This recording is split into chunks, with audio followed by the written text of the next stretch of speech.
Would you call the meeting to order? Stand for the Pledge of Allegiance. I pledge allegiance to the flag of the United States of America and to the republic for which it stands, one nation, under God, indivisible, with liberty and justice for all. Madam Clerk, could you please call the roll? Trustee Holtz. Trustee Rogers. Present. Trustee Suisse. Present. Trustee Presnio. Present. Trustee Barron. Mayor Yukich. Present. Trustee Gray. Present. Okay. Are there any amendments to the agenda? Yes, Mayor. Excuse me. I'm asking the board for consensus to either table or remove the item 2, the workshop, about the ComEd workshop, and send it to the Environment Committee out of respect for our committee. In the past, for example, signage was sent to CED to discuss and look at before it came to a workshop. So I'm asking for that same respect. Is there a second? I'll second that. All in favor? Aye. Aye. Aye. Okay, we're all set.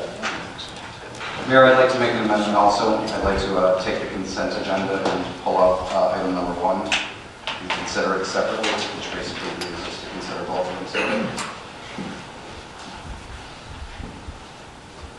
Okay, do you want to take one out with those two? Correct. Okay. I'll second that. All in favor? Aye. All opposed? Ayes have it. Okay.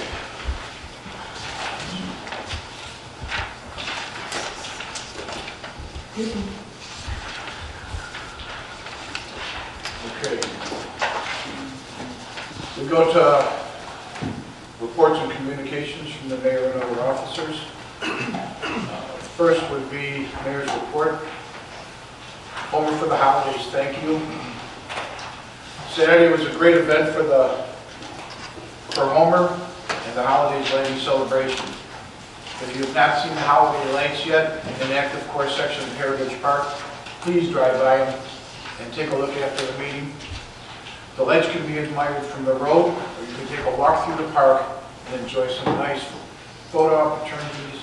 And I would like to give a big thank you to our village staff for pulling this event together and setting up the displays in some rough weather conditions. Our Parks and Recreation Committee for their input, planning, and volunteering at the event. Our EMA volunteers and the Will County Sheriff's Auxiliary for assistance with the traffic control. The Homer Township Road District for assistance in putting up a pole, decor, and the tent. The Homer Township Fire Department District, Protection District, for providing transportation for Santa and staying on site for the public safety and also the bridge. The following local organizations for providing volunteers and activities at the event included Arts Guild of Homer Glen, Cross of Glory Lutheran Church, First American Bank, Homer Glen Junior Women's Club, Homer Junior High School Choir, Oak Prairie Junior High School, or High C Choir, Schilling School Choir, and many individuals that volunteered. Extra special touches were added to the events and made possible because of sponsors. I would like to extend a big thank you to Camp Bow Wow, Cheston's Pizza and Restaurant, ComEd, Glitter Your Palate, Kono's Corn Maze, Meyer, Ozinga, Ruby Agave, Silver Cross Hospital, and V3 Companies. Village Hall will be closed for Christmas holiday. Village Hall will be closed on Tuesday, December 24th and Wednesday, December 25th in observance of the Christmas holiday. And we would all like to wish everyone here a happy and safe Christmas. We'll go to the trustees and we'll start with Trustee Gray. Thank you, Mayor. I have no report, but I would like to echo your comments and say what a great event that was on Saturday the 7th. And congratulations to everybody who put it on, and to wish everybody happy holidays. We'll go to Trustee Holtz.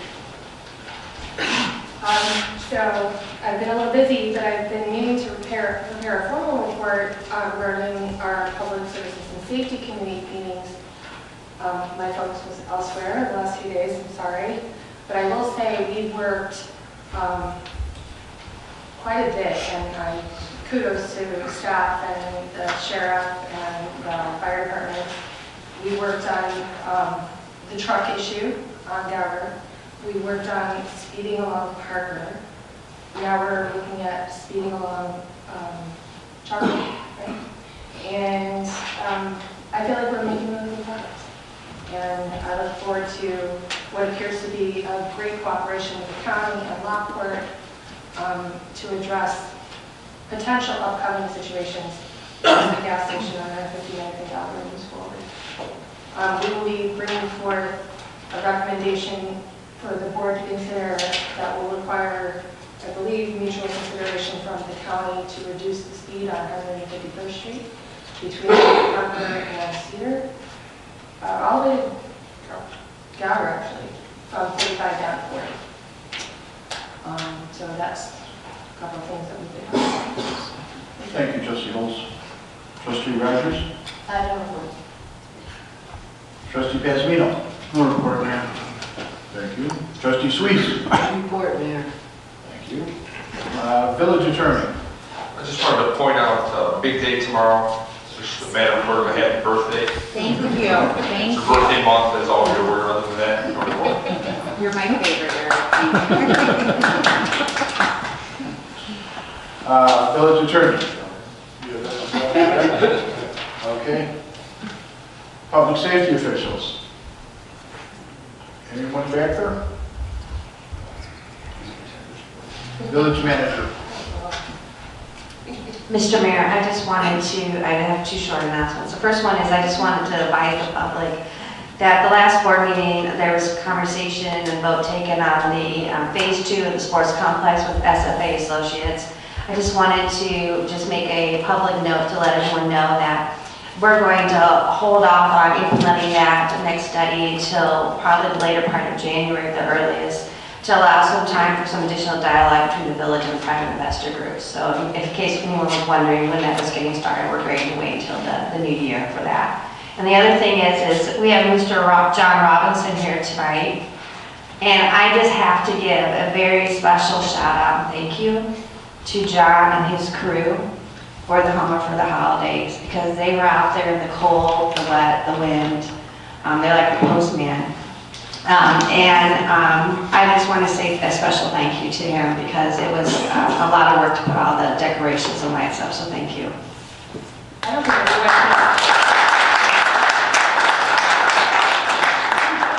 everyone can see John's reaction, but I don't think he's used to, sorry, taking compliments. It was amazing. Did a good job, John. All right, and last but not least, the birthday girl, village clerk. My report is under new business, so I'll report then. But yes, my birthday is tomorrow, and I'll be accepting birthday wishes till the end of December. And gifts. And gifts. Okay, thank you, birthday girl. Next would be public comment. And if everyone could please try to keep it as close to 3 minutes as possible, it would be wonderful.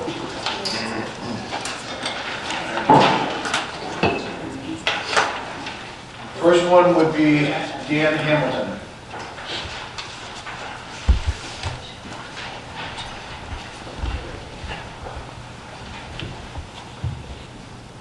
Good evening. So my name is Dan Hamilton, and my associate back there is Caitlin Murray. And we're community health educators over from the Will County Health Department's Tobacco Control and Prevention Program. And we are working on initiatives to address e-cigarette use. And one of our initiatives is addressing e-cigarette use in public places. We're trying to amend home rule municipalities' existing smoke-free indoor air laws to include e-cigarette use, and we believe that Homer Glen should be one of these municipalities. We have a 10-minute PowerPoint presentation that we would like to present to you all. We're requesting that we be placed on the next available village board agenda to present this to you. This presentation will include facts on e-cigarette use, chemical exposure from aerosol, and Illinois Youth Survey data regarding e-cigarette use from schools here in Homer. Thank you. Thank you. Vince Miles?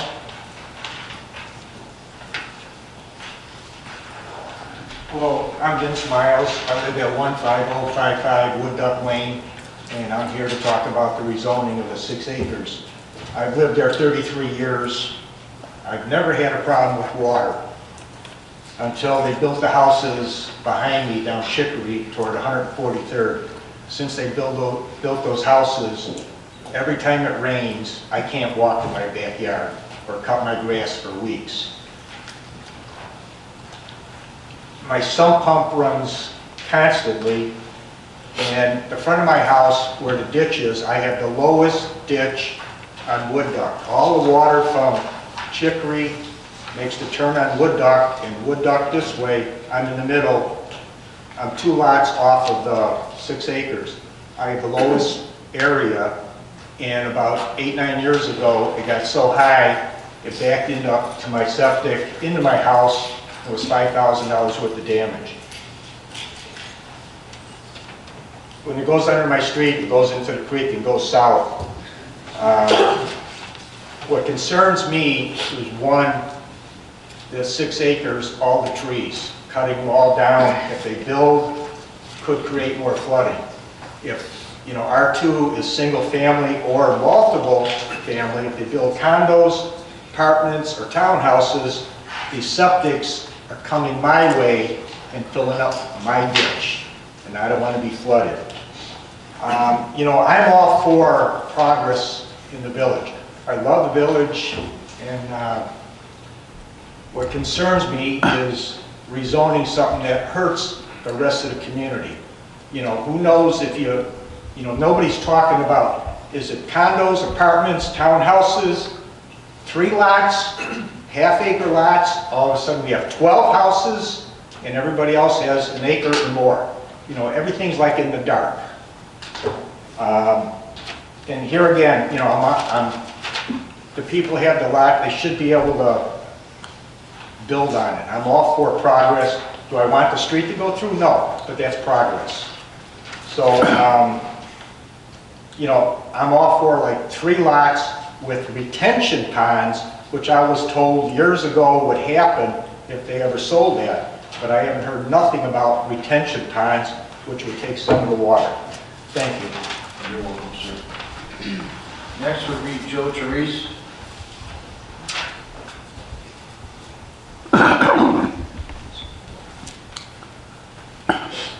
Hello, I'm Joe Therese, 13956 Christina Lane. I live in the middle of the 6-acre lot. This 6 acres is the last of the large wooded lots in our area. The last remaining home to many species of wildlife. The forest floor is covered with native plants that one would have to put a messenger with to see them. This is a very densely wooded parcel, and in my estimation, the heritage trees number in the thousands. Some of the oaks were here long before the first white settlers came to our area. The Homer Glen Comprehensive Plan designates this property as single-family estate. According to Homer Glen zoning chart, this is E2. This is an environmental corridor, and the features must be preserved. The previous owner, who I personally knew, had a meeting with the village of Homer Glen about if he chose to subdivide this land. Taken from the Coldwell Banker website, the previous owner states that it could be kept as 6 acres, or if it was to be subdivided, Wood Duck would have to be connected. One 1-acre lot to the south of Wood Duck, then 2.5 acres lots between Wood Duck and 139th Street. I was told by the previous owner that the village of Homer Glen charged them $2,300 to get this information. I would like to have the 1-acre lot zoned as R2 and the 2 remaining 2.5 acre lots zoned as E2. This would, in my opinion, be a win for everyone concerned. The current owner could sell this property as 6 acres or subdivide it as Homer Glen said it could. Would mean more heritage trees saved. It would also give the adjoining property owners more peace of mind for future flooding problems. By zoning the 2.5-acre lots E2 would help ensure that in the future, someone doesn't ask to have them subdivided again.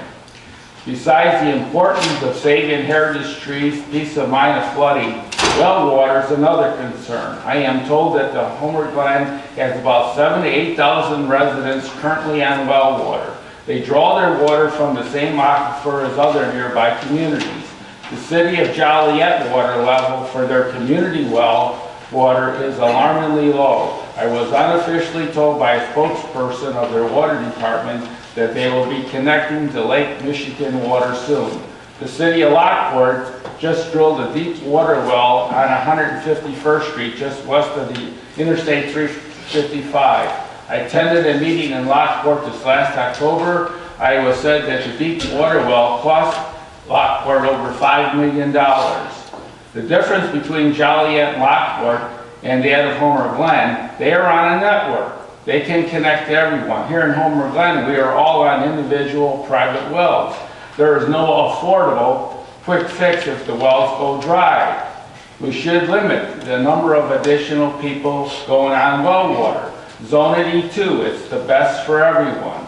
If one looks at the zoning map supplied by staff in the upper right corner, northeast of the 6-acre lot, there is a 3.5-acre lot zoned as E2. Behind it is a 5-acre lot zoned as E1. Just looking on the right corner, just southeast of the two lots, at the end of Wood Duck, there are several lots zoned E2. The Plan Commission had other choices other than R2. On this evening's agenda supplement sheet, page 4, the Plata survey is not the lot sizes that was given by the Village of Homer Glen in compliance with the comprehensive plan.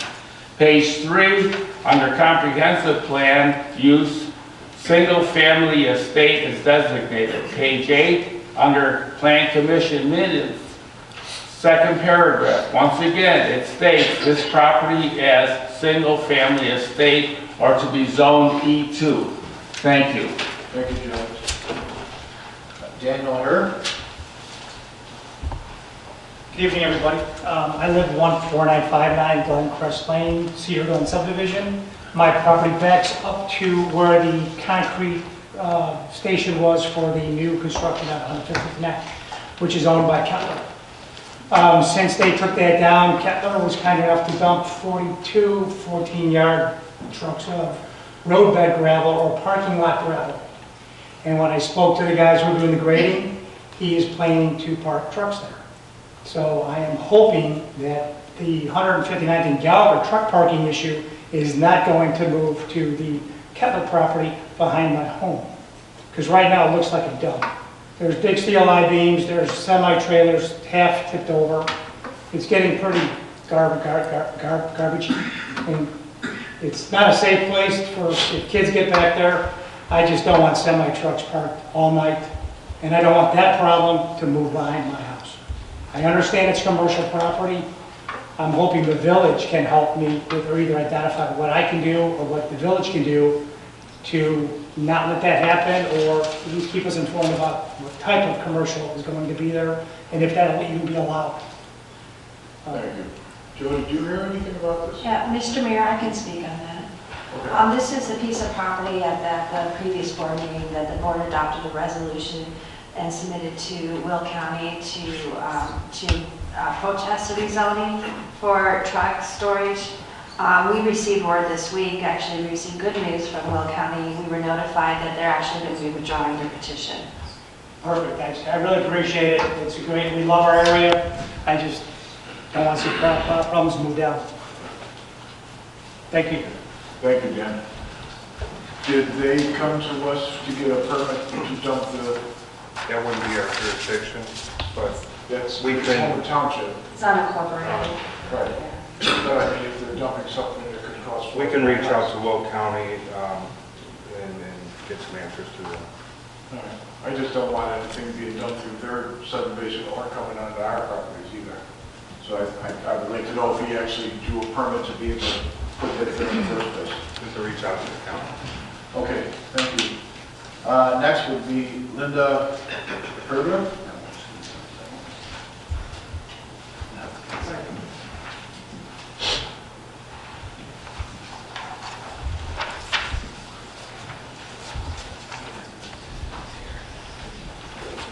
Good evening. Just to end on a bright note, I haven't been able to attend any of the village board meetings the last couple of months, but my family and I went to the Veterans Day celebration that we had, and it was a wonderful, wonderful event, and touched our hearts personally and as a community, and I just want to say thank you for that. It's bigger and better than last year, and I know next year will be even better. And we attended the celebration for Homer for the Holidays, and my husband, who, while he is not a Grinch, is not easily impressed, and was very impressed by the decorations and by all the work that went into it by the board, the township, the village employees, and all the volunteers. So I just wanted to say thank you, and we really enjoyed it, and we're looking forward to more events at Heritage Park. Thank you, Linda. We appreciate it. It's quite all right. That's it for public comments.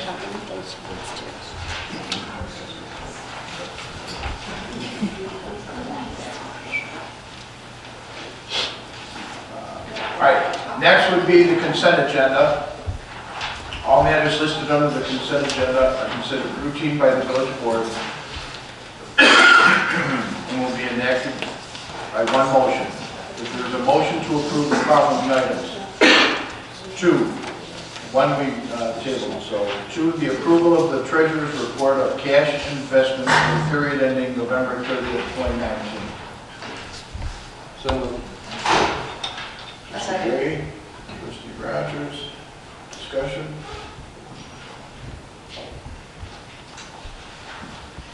Madam Clerk, would you call the roll? Trustee Rogers? Aye. Trustee Suisse? Aye. Trustee Grazino? Aye. Trustee Gray? Aye. Trustee Holtz? Thank you. Okay. So the next one would be for the approval of the accounts payable for the period of November 28th, 2019 through December 12th, 2019 in the amount of $7,362,224.48. So moved. Trustee Gray. I'll second. Trustee Suisse. I think I cut back on talking. We don't want you to lose your voice. I'm saving it. All right, so we have a second. Is there a discussion? Yes, Mayor. The reason I asked to have that pulled, the consent agenda pulled apart is just to explain why our payables suddenly are $7.362 million for 1 month. This isn't a, this is not a blip in our spending. It actually is we're paying off some of our bond debt, and I was hoping that our finance director Sawyers could speak to that. Yes, on December 2nd, we retired the remaining bonds from the 2012 general obligation bonds, saving the village somewhere between $500,000 and $600,000 in interest cost. It had met its call date, so we had the funds available.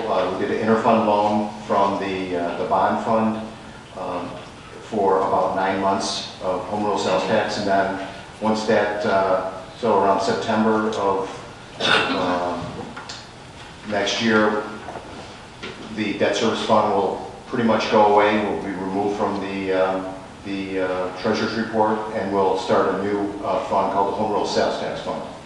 Because in addition to retiring the debt early, this also frees up home rule sales tax for future capital projects or future debt service. We lent ourselves money out of an account that we had, and we're going to continually pay it back over the next 9 months, is what you're saying, right? That's correct. So we didn't incur any new debt to retire debt. No. We're not kicking the can or refinancing anything here. We really are retiring this debt, and by lending ourselves that money and taking out the opportunity, we've saved ourselves $500,000 or $600,000. That is correct. Thank you. I think it's a good idea to make a point of those things every once in a while. I think so too. So we are debt free right now. That's a nice thing. Okay, Madam Clerk, could you please call the roll? Trustee Suisse? Aye. Trustee Grazino? Aye. Trustee Gray? Aye. Trustee Holtz? Aye. Trustee Rogers? Aye. Motion carries. Is there a motion to approve ordinance number 19-055, an ordinance rezoning an approximately 6-acre parcel from the A1 agricultural zoning district to the R2 single-family residential zoning district for certain real property located at 15029 West 139th Street, Homer Glen, Illinois, HG-1927A, 15029 West 139th Street. Trustee Bolts? Second. Trustee Gray? Discussion? I'll make a return. Your wishes, sir. Oh, Does anyone have any discussion? I do, but I'm not to start with, but, okay. So I met with DJ yesterday to talk about this. I had a lot of questions and concerns the last time and really didn't have what I needed, enough information for what I needed to make a decision. Because when I looked at this and then that concept drawing that was included in the prior packet that showed potentially 6 home sites, I just couldn't, I could not see that as a reality. And I wanted to like, okay, where would the access roads go if potentially 6 homes were to go in there? And BJ then explained to me what would be the next step. So I would love it if you would explain to the board what you told me yesterday about what would then be the next step. Because in reality, touching on what the members of the public said, there really can't be more than 3 houses located, even if we do approve this stuff. So looking at the R2 zoning, they can potentially subdivide into 5 different parcels, but you don't have access there. So you can only do 1 lot fronting 139th Street and 2 lots fronting Wood Duck Lane extension. So in reality, you can only do 3 lots, and we don't approve flag lots. So just looking at the layout and everything, you can only do up to 3 lots as a subdivision. Right, and then they would then have to comply with the next phase requirements, including retention, the roads. That's correct. Yeah, I wanted to make that same point. I think it was Mr. Therese, Mr. Miles, I think it was, who you know, one asked if there might be condos or apartments or things of that nature, and the R2 zoning district does not allow that. It's 1 acre minimum lot, and the fact that we do not allow any flag lots anymore. I mean, we certainly have enough of those in the village that are legacy, but we're not granting any new ones. So any of those interior divisions would have to be served by a street, and you can't do that without making flag lots. So to Trustee Holtz's point and to Director Gaddy's point, you can really only get about three lots out of that. And as far as like Mr. Therese had asked about making different zoning levels for this piece of property, they're coming to us and asking us to change. There's 1 pin for that property, so you have to treat it right now as 1 property. We can't treat the back portion as 1 and the front portion as 1 because it's all shares 1 pin, so it has to have 1 zoning. Is that correct, Director Gaddy? So we can't say until they subdivide it, and at that point then you might be getting down spot zoning, which might be a problem too. But as it stands right now, it's just 1 pin, and it has to be treated the same way. And if my understanding of zoning is correct, if we zoned it all at the higher level of E2, you could basically cut off that back portion of Wood Duck, because if you tried to service it back there, that would make that one to the south too small, wouldn't it, to qualify? So. But to what you were saying, Trustee Gray, if that was the case, if we make it, because the comp plan does state that it's E2 family, single family estate, and maybe that's the way we should go, just to make sure that there's only 3 lots, you can always do a slight variance on that back lot, which might not be the E2. Because I want to know what procedures, when something is rezoned, do we just do it upon request? Do we identify the wetlands, what's going to happen with zoning? It's like, oh, let's do it now and push everything back to the, we'll think about that later. There was a soil analysis done on that property in May of 2017. Now, granted, it says it's clay loam type of till, which is a little bit more absorbent, but the water tables are very high. So that does, what they're saying about flooding, does equate as back that up. So I would like to know, how do we rezone? Is it based on a request? Does somebody come and say, oh, I think this will fit into an R2? BJ, can you clarify, is what Sharon's saying, we did B2, but that would basically achieve the same result of 3 buildable lots? Right, and it protects the property a little bit more. She's saying that would then... No, they would get only 2 lots. From 6 acres, if you do E2, they can only do 2 lots. As a 2.5 acre minimum. One big lot to the north and one to the south that would not qualify as... And that would not fit the Wood Duck Lane connection, because you only get 1 acre south of Wood Duck Lane. Touching on this and the concern about the removal of the amount of trees that are located over there, led me to a lot of thoughts, and I had discussions with BJ and Melissa yesterday, that when we held our workshop, the joint workshop with the board and the environment committee, we were basically given an hour time frame to talk about what I feel is a really important amendment to the ordinance. And they're going to be meeting again, probably talking about it in January, and I think, you know, time is of the essence, because quite frankly, I feel the point and a lot of the message that was trying to be conveyed in that meeting was lost in what ended up being about 15 minutes of discussion amongst the board.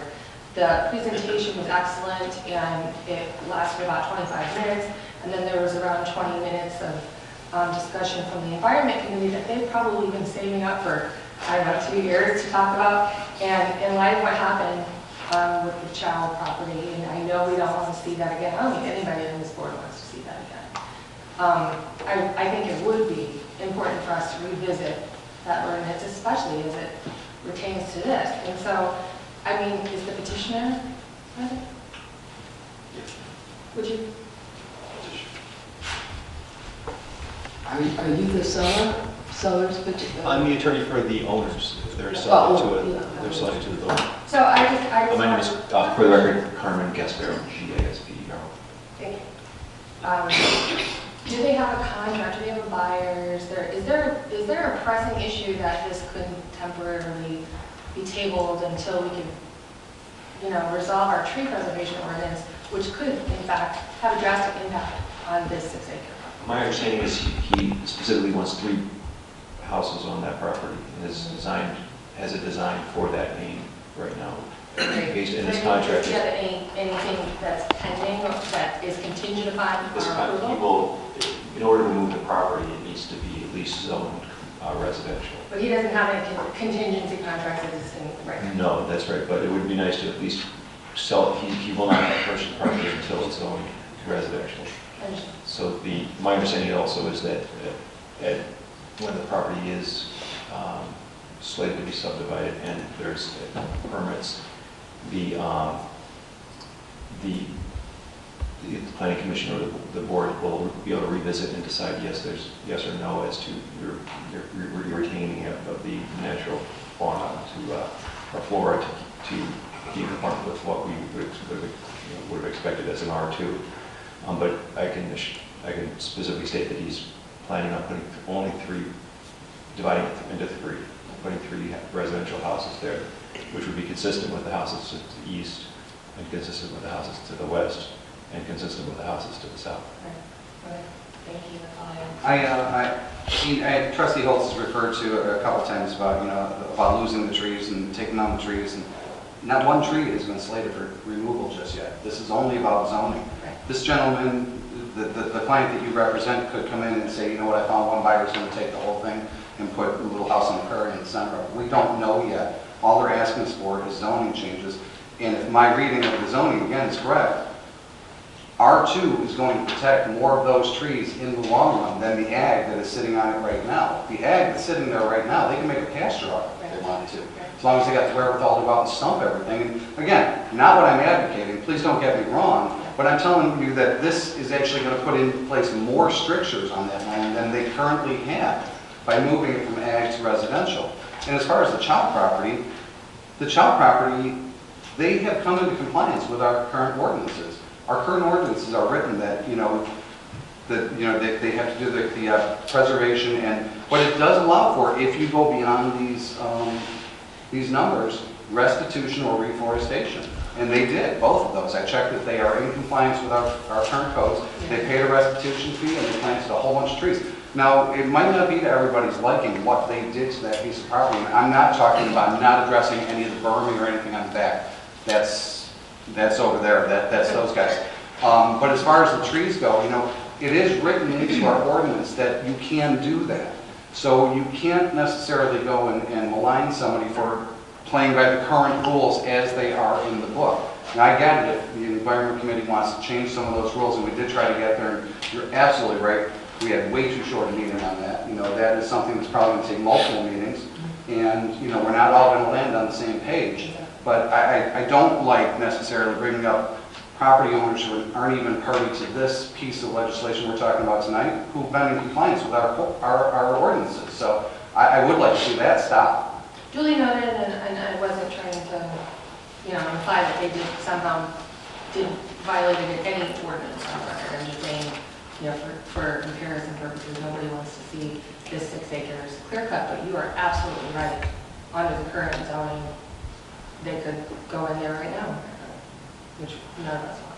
And I guess that's kind of fun, but. Well, I was just, how do we do rezone? Upon request? Upon what they want? Okay, we want 3 houses, so we'll try to fit it in with the zoning. Comp plan says something different. So what do we actually look at? Do we look at their request? Do we look at what's going to happen to the wetlands, the use? How has that worked? How do you, what says that, okay, we're not going to go according to the comp plan, even though we're looking at a strategic plan, all of a sudden now that's written in stone, but nobody looks at a comp plan. Oh, well, okay, let's look somewhere else. We're looking at a narrow vision when you look at what's on Christiana and those other properties, when you say, oh, well, those are our 2. When we look at rezoning in Homer Glen, we use a 1.5 mile radius. So we're like negating what's on the outside of those 2 blocks realms, which is not right either. Well, in fairness, to touch on that, the 2007 amendment to the Conservation Design Ordinance that removed the exemption for Ball Road and 159 completely negates what the comp plan says. So it affected directly what happened with the MI Homes proposal on 159, which specifically called for multifamily housing with application. So when it comes to saying, well, the comp plan says, or request, it's been 14 years, is what they envision, is what the founding fathers and the parties that passed the rules and the comp plan at that time, was that realistic with where we are now? And, I think we have to consider all of those things. Sharon, with what you're talking about, we've been out there and walked the property. Yes, we have. Until you find out where the wetlands are, what's involved in it, and figure out how you could set up a road to come through there, because we don't allow flag lots anymore. It's a very long, thin piece of property. And depending on where the wetlands are, this could come down to 1 or 2 houses. I don't even know if 3 houses would be able to win here, because you still have to put some sort of a flag lot, because they have to either get from 139th Street or The third lot will be south of Wood Duck once it's connected. right. From Wood Duck. So I envision it after it's R2 and, technically 3 could go there once they figure out sewer and septic and wetlands and all that other stuff based on the drawings and actually looking at the site. They won't get 3 on there because the engineers are going to say you need this much detention, you need this big of septic field for the runoffs, because although it's R2, I don't think they'll be able to put 2 on there, but I think in fairness to the owners, that R2 is not unreasonable to ask for. And, like I said, my fear is if you were to even consider tabling it, it could be clear cut tomorrow, because you could say, hey, I can market it better if it's clear cut and people can actually see the site and the topography. Well, okay, if the board is definitely leaning towards an R2, then the motion for consideration should be amended to protect the residents there and show it as, even though it's R2, a maximum of 3 single-family homes.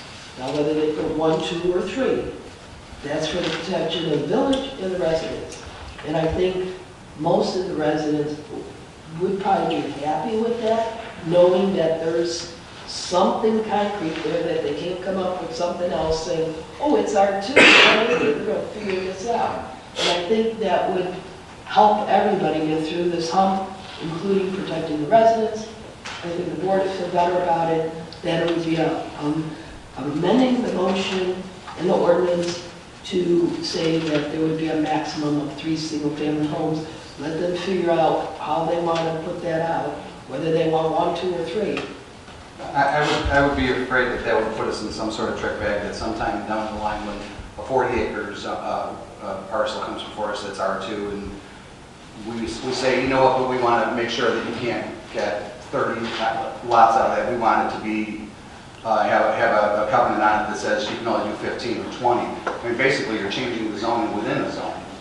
Because you're saying what an R2 allows 1 acre. No, we know just by the geography of this piece of property, they can only service it from 3 points. So they cannot make a flag lot. He can stand there all day long asking for a flag lot. We have the wherewithal to stand our ground and say, no, we're not going to do flag lots. So looking at this piece of property, I don't see how he could get anything more than 3 out of it. You got a front, 139, you have the front wood duct on both of those ends. So he's not really going to get anything more than 3 out of it. I understand what you're asking for, and don't get me wrong, I'm not arguing so much on this. I don't think you can get it out of here. I do worry about what it might do down the road, where the Dunn property or the Jensen property comes up, and suddenly we want to start saying how we want to leave the zoning the way it is, but put such strictures on it that it doesn't really that the zoning is hollowed out. Can you even really do that here? Not under the current code. If it was a planned unit development, you'd be able to do it. But simply saying we're going to limit this, it's R2. So if they figure out a way to put 4 or 5, whatever idea they have, other than using the flag lot, who knows? Who knows? If it complies with the ordinance, yes. But they need to come back for a kind of subdivision though. Correct. That's the key, is that as the attorney commented, the next step is, this is just the zoning. When it comes time to do the plat of subdivision, you guys are going to have a voice in that as well. And if they're trying to bring in 6 lots, 7 homes in there, there's going to be something that's going to be a problem for them as well, because this board is going to have the say somewhere in that. And this one right now, the farthest lot south would be 1.78 acres. And you've got 10, 2, you've got 2.77 acres, and you've got 1.5 acres. And I know, like Trustee Gray said, The most that could probably be put in here, because otherwise you're looking at a flag lot, is 3. you have to take one drive off of Wood Duck, and then you could go north or south, and then the other one off of 139th Street. So, to put any more in, because we're still at the point where we have no idea what lands are, where they are, how big they are, and we don't know where the retention is going to be. So the absolute most they would be able to put on this lot would be 3. If you went to E2, you could put 2 on. But they're not asking for E2, they're asking for R2. I think what Sharon's concern is that, okay, we go with R2, then the next buyer comes up and the next buyer goes, well, I want a variance. And then by saying, but I understand what Eric's saying, it would have to be a PUD. But by saying, okay, no more than 3 lots, it's going to give a lot of people a sense of comfort where they're not going to have to continually watch this piece to make sure nothing happens, I guess. But I do know what he's saying. We can't do it unless it's a PUD. Well, I'm not sure if there's can you run, well, maybe what the right is, if you have houses, if you run a street right on the edge like Christiana, on one side of the property and they have the houses facing the other way. You don't have enough room though, not with the, Well, I'm the just trying to setbacks, think, and the fire trucks width that they're gonna need, that they're gonna want. If they did that, you'd probably like it more, because they probably could get 1 or 2 houses in at the most, if they did that. Because I think you're just looking at the parcels, you have to take into all of the infrastructure, everything else, all of the setbacks that are gonna be required here. And that's where I can go, okay, I feel comfortable that there's just no way they're gonna be able to get more than 3 houses. And we can put a restriction on it, Well, attorney said No, I can't. You wouldn't be able to do the restriction in terms of limiting it to 3, but I think that the petitioner's hearing this, and I think that knowing, we hear what the consensus is, and this board is saying, we don't want more than 3 homes on this site. And if the petitioner later on brings in a subdivision plat that has 5 homes on it, I think we all know where that's gonna go. Yeah, exactly. I think we're all singing the same tune. Yep. And as far, You said we're all singing the same tune. and as far as flooding and water issues go in the area, I mean, I get it, I get water in my yard too, I appreciate that, a lot of us do, you know, that water is always an issue out here, either too much, too expensive, or too little. But you know, and to Trustee Sweet's point about protecting the residents, I mean, yeah, that's always going to be our overarching goal, is to protect everybody, basically. But, you know, we do have to make sure that once this thing does come forward, if it comes forward, you know, hopefully they'll be able to market a piece of property the way they want to. But we do have to make sure that we are cognizant of that, and that we are sensitive to everybody in that neighborhood. What's created on that spit of land is getting into a sewer or into a swale and getting out there, not, you know, impeding on your neighbors. And also, maybe, you know, I don't want to step on your toes, Trustee Holtz, but, you know, I mean, when I was on public safety, I did not know about the chicory, but, you know, maybe that needs to get on the list as well, so.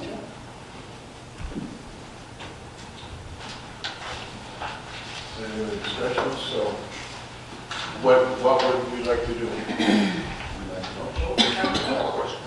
Okay. Madam Clerk, do you want to please call the roll? Sure. Trustee Suisse.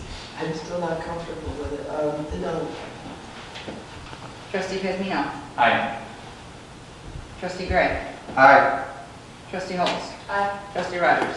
Aye. Ayes have it.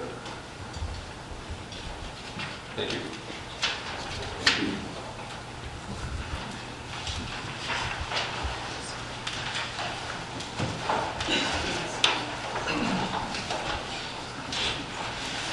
Okay, next. Is there a motion to approve ordinance number 19057? An ordinance granting a variance to permit the construction of a shed, an accessory structure in the rear front yard of the subject property. The accessory structures are not a permitted obstruction. Section 220-807, chapter 220. Zoning of the code, the village of Homer Glen for certain real property located on R1 Single Family Residential District of 14229 South King Road, Homer Glen, Illinois, HG 1926 V 14229 South King Road. Your motion. Second. Trustee Rogers. Second. Trustee Spielzino. Discussion. Yeah, no, go some minutes. I just wanted to say, excuse me, I'm so sorry. Just wanted to say this is a true hardship case. We were given a lot of details of why it is. So I don't have any problem with it.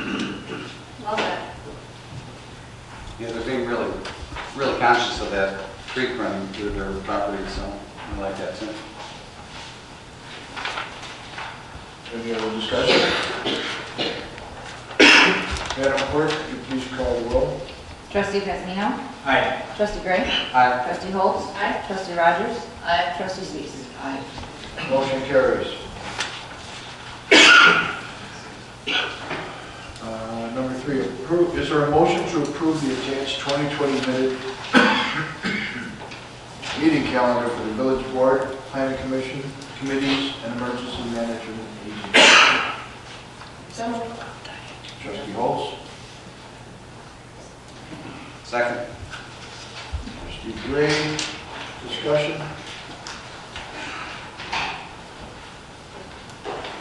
Madam Clerk, could you please call the roll? Trustee Gray? Aye. Trustee Holtz? Aye. Trustee Rogers? Aye. Trustee Suisse? Aye. Trustee Pasquino? Aye. Sharon just gave him a thumbs up. Yeah. All right, next will be a workshop item. This is going to be on Heritage Park schematic design updates. Jim Petrakis of Tree Architecture is here to discuss updates to the schematic design proposals shared at the Committee of the Whole meeting on November 21st. Discussion will include cost estimates and phasing of project options.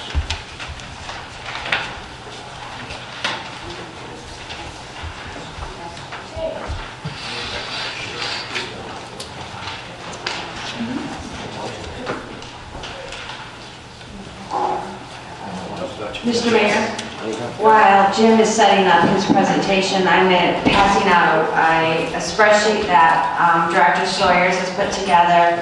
This was one of the questions that was asked at the last workshop that we had in November about available funding for the next phase of the project and some options that staff have compiled for you to see tonight. So John is also here to answer any questions. This will be something we'll discuss later on and during the workshop, after we get through the changes that Jim and his team has made, but I want to make sure you guys had a copy of it.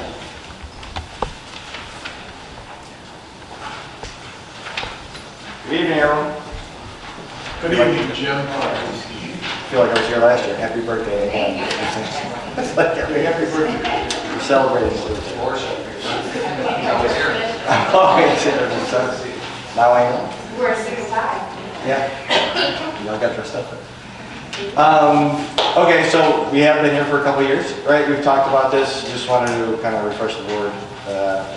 When TRIA first got hired, some of the main topics of discussion were, let's plan out Heritage Park, make sure we're not painting ourselves in the corner anymore, right? We're laying out the entire thing, which we presented, right? And I'll touch on these again. And then the second part to that was, let's give the board options in terms of funding, costs, so forth, how you can actually get the entire project done or parts of it, so we give the board choices. And that's probably one of the main parts that we're going to be discussing here today. So I know everyone went through the workshop. A reminder, refresher on what the areas were, right? Here's the whole park. That's here. I'm going to go through these in order and kind of talk about all these items, right? So area number 2, remember again, they're not phases, so they're areas right now to decide how to do things. Area number 2 is the open play. This was the design that we talked about at the workshop, right, the soccer field. And then the cost estimate. I don't know if everyone can read it on here. But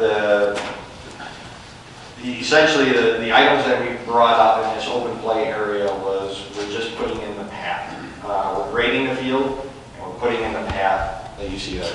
So if you look at your cost estimates on both sides, there's an A column. I'll try to do that. See if this works. So there's the A column and then there's the B column. So A was always something that you can do first, kind of get it to a minimum, get things going, and then B was always the wish list. If funding was not an issue, you can always get B done, and that would complete the entire phase or the design that the board essentially approved in the workshops. So as you're looking at these, so you can see the difference with this. And again, the cost for phase A is $123,510. Any questions or discussions on this phase as we're going through each one of these areas? I know open play was kind of low on your list, but I wanted to hit these all in order. Okay. Area 3 was a sled hill, right? If you remember, this was the area. This was the design we talked about with the stairs and everything, and the signage, the black diamond, blue squares, green circles in terms of the different areas that you can sled down. This was the estimate that was on here. So in this estimate, we essentially just said we're going to provide some signage, kind of get some electric up there and put the one light at the top, right? The one Musco light that would kind of shine down on all the different areas.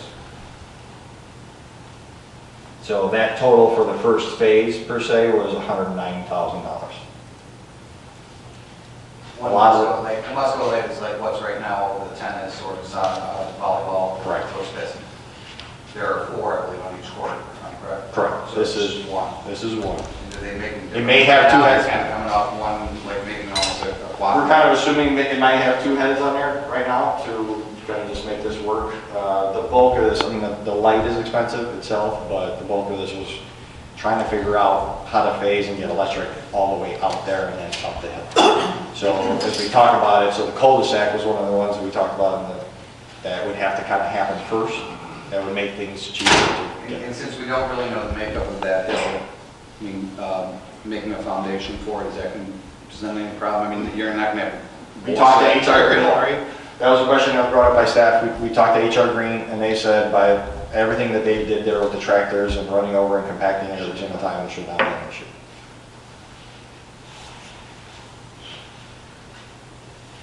Any questions on the slide? Okay. Here's making this easy for you. 4A. Questions are coming later, Jim. 4A, so this was the front, this was actually all around Village Hall, and then 151st, and then include the big main gate, right, going on the Ring Road. This was the main gate that we discussed. We showed everyone the location, kind of the imagery, what that main gate would look like. Talked about the back of Village Hall, the front and the back of Village Hall, right, the landscaping and so forth, and the Veterans Memorial that was directly behind Village Hall. This was option 2, I believe. We talked about the circular option. Imagery for that. Oh, I got double here. So that was the Veterans. This was the updated imagery.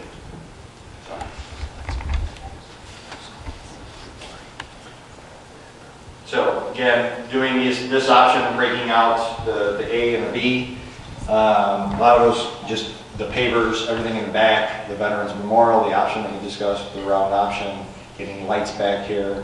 We're assuming power off of Village Hall. We're kind of saying we didn't know about water yet, but we wanted to disperse water throughout the back.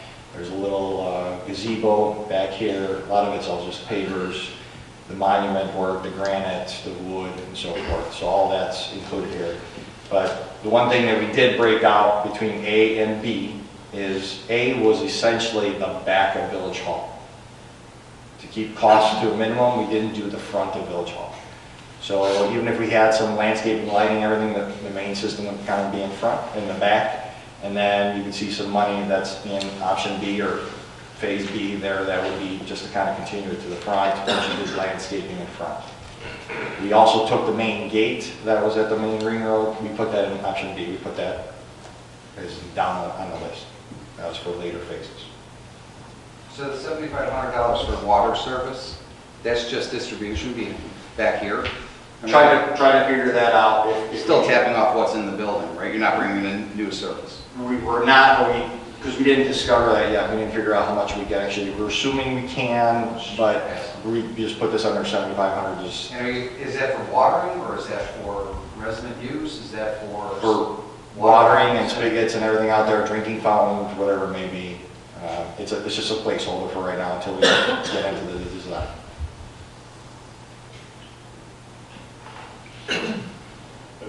You're thinking about Northern Illinois American Life, or are you talking about putting in a well?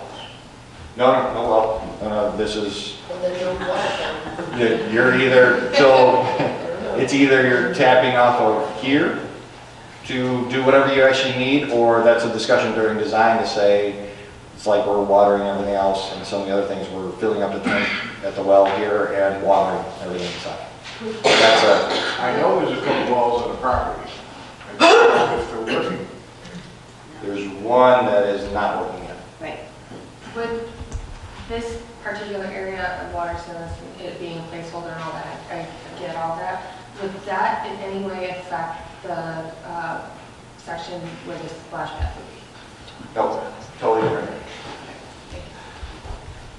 Water, or when we get into that area, that water was actually brought to that area. There is a hydrant right there that was planned ahead of time.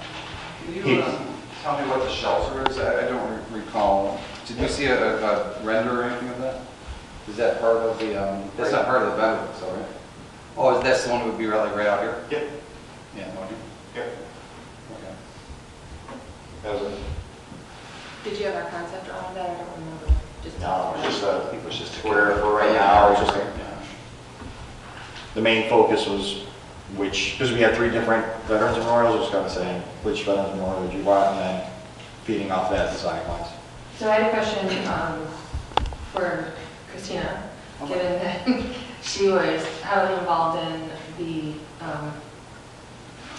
master plan and part of the Parks Committee and part of the whole active core design process, and you were not able to be at the last workshop. So have you had a chance to review these? And I was curious if you had any thoughts. I did not actually review these at this time, but I'm actually okay with any of them, whatever the board chooses to do or proceed. The only question I had, and this might be a little premature, but is all of this like handicap accessible? I'm assuming so, right? Okay. Actually, the fishing deck is the only real part about that is making it handicap accessible. Okay. More. And the new swing that's proposed in active core is an ADA swing, so wheelchairs can be pushed on. Yeah, we made a real big concern on the entire active core that it's handicap accessible everywhere. Any questions on the back of this, costs and pricing and so forth? Okay.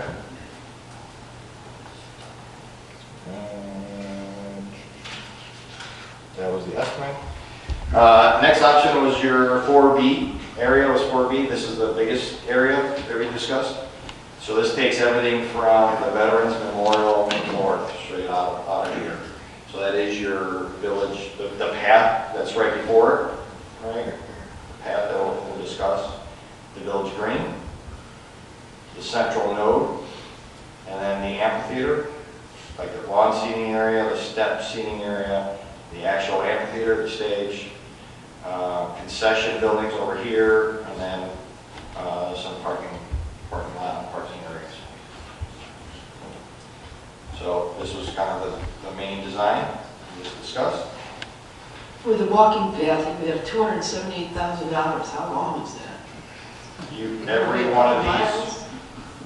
one of these paths that you see around here. Yes.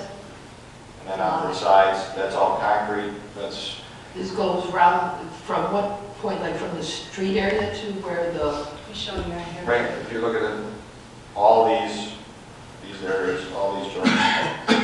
That's all part of that one, number 10.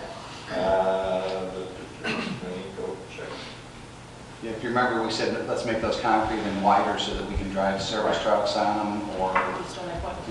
Sorry. No, it's good. Yep, that was kind of a catch-all for a lot of the concrete, site concrete that included like the steps, the piers, everything that was going out there. I'm curious as to why you separated out numbers 6 and 7 and put it in phase B as opposed to including it in phase A. 6 and 7, sanitary sewer was only needed for the concession, so the general consensus was the concession building can be done later. We can always add that later. That was the consensus of the design team? Of the committee that we met with. Trustee Burien, Trustee Rogers, The staff. schematic design team? Correct. Okay. However, yeah. So that trying to keep, as a design professional, we're saying this would be great if you can do it all at once. There's efficiencies in construction, right? You're running a sanitary sewer storm, you're making a mess once, you're making this entire area. But cost-wise, we wanted to give you options to say, here's an A, like that we think you can kind of live with. And then there's There's the amphitheater, right? We talked about there's no lights, right? We're planning for lights, theatrical lights, Yeah. right? We want to make sure that the system can hold it for the future. You can always add to them later, but there's no lights, it's just empty conduit. There's no sound, there's no speakers there, but there's empty conduit going to speaker locations. There's the walking, like the node is not in that first area, that first phase. The farmers' pads are not in that first phase. The lights around the green are not in the first phase. These are just ideas that our subcommittee kind of put together and said, this is an option for you. You can choose to take some of these, add more, do whatever. That's what this discussion is tonight, to say, here's all our options. So my initial gut reaction, if you're going to do it right the first time, do all of these things now. I mean, no matter how we look at it, no matter how we get around it, it's going to be a lot of money. And then we get back to your last sheet and we talk about over the span of 8 years how much is this inflation and the cost of construction. And I totally get trying to separate stuff out to make this part of the price tag look more appealing, but in reality, what's the phrase? Pennywise about pounds. Yes. That's the discussion for tonight. So we wanted to give option A, option B, and option C for the board to consider. What you decide on how to move forward today is what your discussion. But just to make a kind of a logical breakdown of each one of these areas and give you the thoughts of how we broke this out today. So going really quick, so we talked about the area, we talked about the design that the committee, that we had at the workshop, everyone approved, or everyone agreed on that design. And then when you got into this here, so again, the concept was you'd have a stage building, you'd have the steps, the tiers, you'd make that really nice. You're going to see a bigger price in terms of sod instead of seed. We want to make sure that this area is up and running fast for Homer Fest, for anything else, that we're not waiting a season or two for the seed to set, right, so it doesn't get trampled. But then the node in the center is gone, right, in that area. It's in area B. Farmers market pads that we talked about, everything. So the green itself would be shaped because you're going to have mass grading, you have the heavy equipment out there to do the whole area. We essentially need to grab the earth and the dirt from the Veterans Memorial all the way to the amphitheater, use all that to shape it. So at that point, you're doing the green at the same time, you're getting everything in order. And then the green will be shaped like they call the turtleneck. And then we have some walks around there, and then the storm sewer around that also. So that's all being put in at the same time. So that's there. And then stubs of electric to it if you wanted to do lights later, or the arches, or the farmer's pads, the sound, all that stuff was in phase B. Are we looking for a consensus from the board on those farmers market paths? Because I personally don't think that they should be. That's my personal. I mean, is it too early to give that opinion? Are you looking for that opinion now? I think when we get the summary, then the board can kind of say what is the amount of dollars that you want to spend, how do you want to move forward, what phases. We can have that discussion at the end, and then we'll go from there, and you can pick and choose. So this was just kind of giving you a synopsis of what we kind of went forward with for the amphitheater. Any questions on why we broke out things in certain areas and so forth? Okay. Area 5 was the activity area, right? Splash pad. Oh, there's the design. One cost that you will see in there that kind of came afterwards was from the community, is kind of adding a path through this area just to meet back up with the active core. It's not in the design, but it's actually in the cost estimate, so it's there for your review. Is that number 11? Comes up so tiny on the screen. No. 9? Yeah, it's in the north. To the north, right. Yeah. I see that's included in it. Right. So area A, so in phase A of this site, we're essentially grading, and we're just putting in that path. So if you remember, there's a bike path that goes right past Veterans Memorial. It goes into activity area, and it goes into open play and connects there. So that portion, there's a $13-something thousand around there in each of those 3 phases, 3 areas that we allocated the cost. So even if you said, let's just do the Veterans Memorial in the green, I'd have a path that would just die. I'd probably have to have the discussion and say, do you want to pick it up and run it through activity area, through open play to connect it so it's continuous. But for design, for this purpose, that portion of the path that's in that area is in that estimate. So that total came to $47,000. Any questions on this area?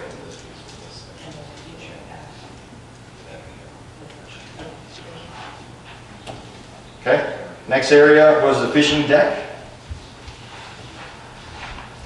Recall the design that we talked about? Putting a deck, having the deck here, having a path coming all the way up, putting a little seating area there, and then having a path that would connect to the bike path that's along 151st. So again, the consensus of the committee was just leave that as by itself, because that's a later phase. I think everyone thought there was going to be a later phase. Just leave it all in A. It wasn't worth breaking up. So all the costs are in column A. And that totals $373,000. And this reflects input from our last meeting, right, where we were talking about not going around the back side of it to the east, where we were talking about concentrating on one side of it. Yep.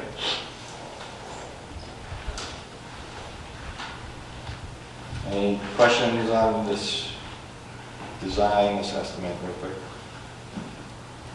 Okay. So those were areas that we were originally hired to do.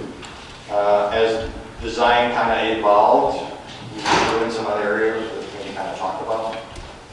So area 7 was the cul-de-sac. A lot of that discussion started with saying, how do you get to the sled hill? And with children, boots, and the sled and everything, how you drag them through active core or around the path or across some of the culverts and get them there. So the discussion led to maybe we should bring the cul-de-sac back into the discussion. So we just took, there's no design because this wasn't part of our schematic design. We didn't do this, so this is just the section of the map that we had from before. The discussion did lead into, with the popularity of the events that we've been having, is trying to get more parking on this cul-de-sac. So we talked to HR Green. The estimate that you kind of had here, all these items up top that you see here were just estimates from the first one, right? First estimate that we did, we kind of escalated it to $2020. But you can see these line items here that we added more parking, expanded parking on one side, so we estimated we can add another 69 spots, a total of 157.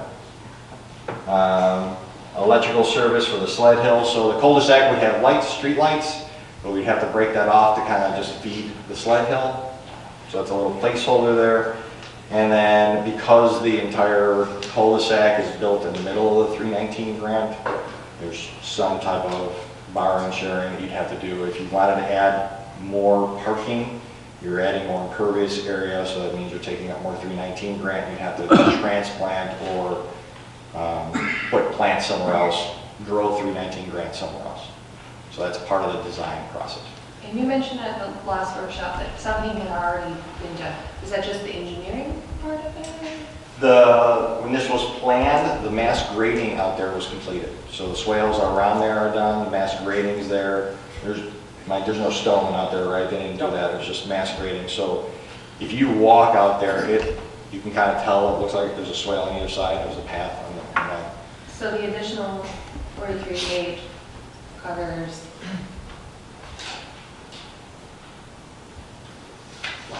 site grading and excavation, cleaning it up, doing whatever's out there because it's been sitting for a while. These were estimates from before, so we didn't dig into this one again because it was kind of, let's throw this in there for discussion. Okay, thank you. How about given that it's going to impact the 319 areas, is there going to be any challenges to using MFT funds? I mean, are there any, restrictions on using MFT, since we'd be in 319, we should probably be aware of that. No, I don't believe it would be. Well, previously, where they mentioned that if we touched the 319 area, that we would lose that grant money. No, if there may have to be some mitigation in some other areas as was mentioned, but I believe as long as we're relocating some areas and we're not just totally eliminating them, I think that can be worked out. I don't see that as being an issue. Well, we got to be careful about that. I don't even want to go there right now. I mean, everything has to be permitted properly, but We just wanted to make sure we put a line item there so we know that there's an HR Green told us, put down a $30,000 allowance for that mitigation. So, That's the mitigation that you're.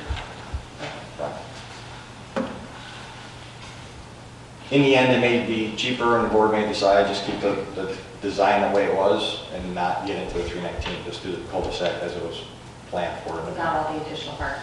Right. I think we need the additional parking spots. It was 157 just on that cul-de-sac road. There was 88, and if you added the 69, I think it was, if I'm doing my math right, it was got to 157. And it's definitely needed. I hear your events are getting popular, so. Again, these are all options, right, for discussion. The reason we kind of threw this in was because the cost to run electric out to the sled hill and get people out to the sled hill and trying to figure that out the price was going up. So it was like, you needed parking anyways, get people closer to that, right, with kids and everything. It kind of moved up in the ranking of discussion. Any questions on the cul-de-sac? Okay. Number 8, the parking lots that we never thought we would ever do are coming back for discussion. So number 8 is, again, we didn't design this or do anything. This was what we call kind of like the 151st Street parking lot right next to Village Hall. This was always, if 151st Street expanded, you lose all the parking in front of Village Hall. So this would be the replacement, right next to Village Hall. So I know there's a lot of parking to the side between you guys and the library, but this would be replacing all the parking in front. So we're losing all of that parking in front? You would essentially maybe get some parallel parking if designed right, Mike, but all the regular parking that you had would just get you done. So our assumption when we're looking at it, just saying a lot of that parking in front, maybe just handicap accessible, parallel, trying to work that out, but other than that, I'll let them. In spot count, how many would we be losing, how many would we be putting in with that as envisioned for spot 8? You had to get me on that one. I do not know. It's a good question. I do. Again, we just threw in the numbers from the last time just for discussion. This wasn't part of that scope, so we just said, here's the cost estimate from the first master plan, and then we just escalated the cost that was there.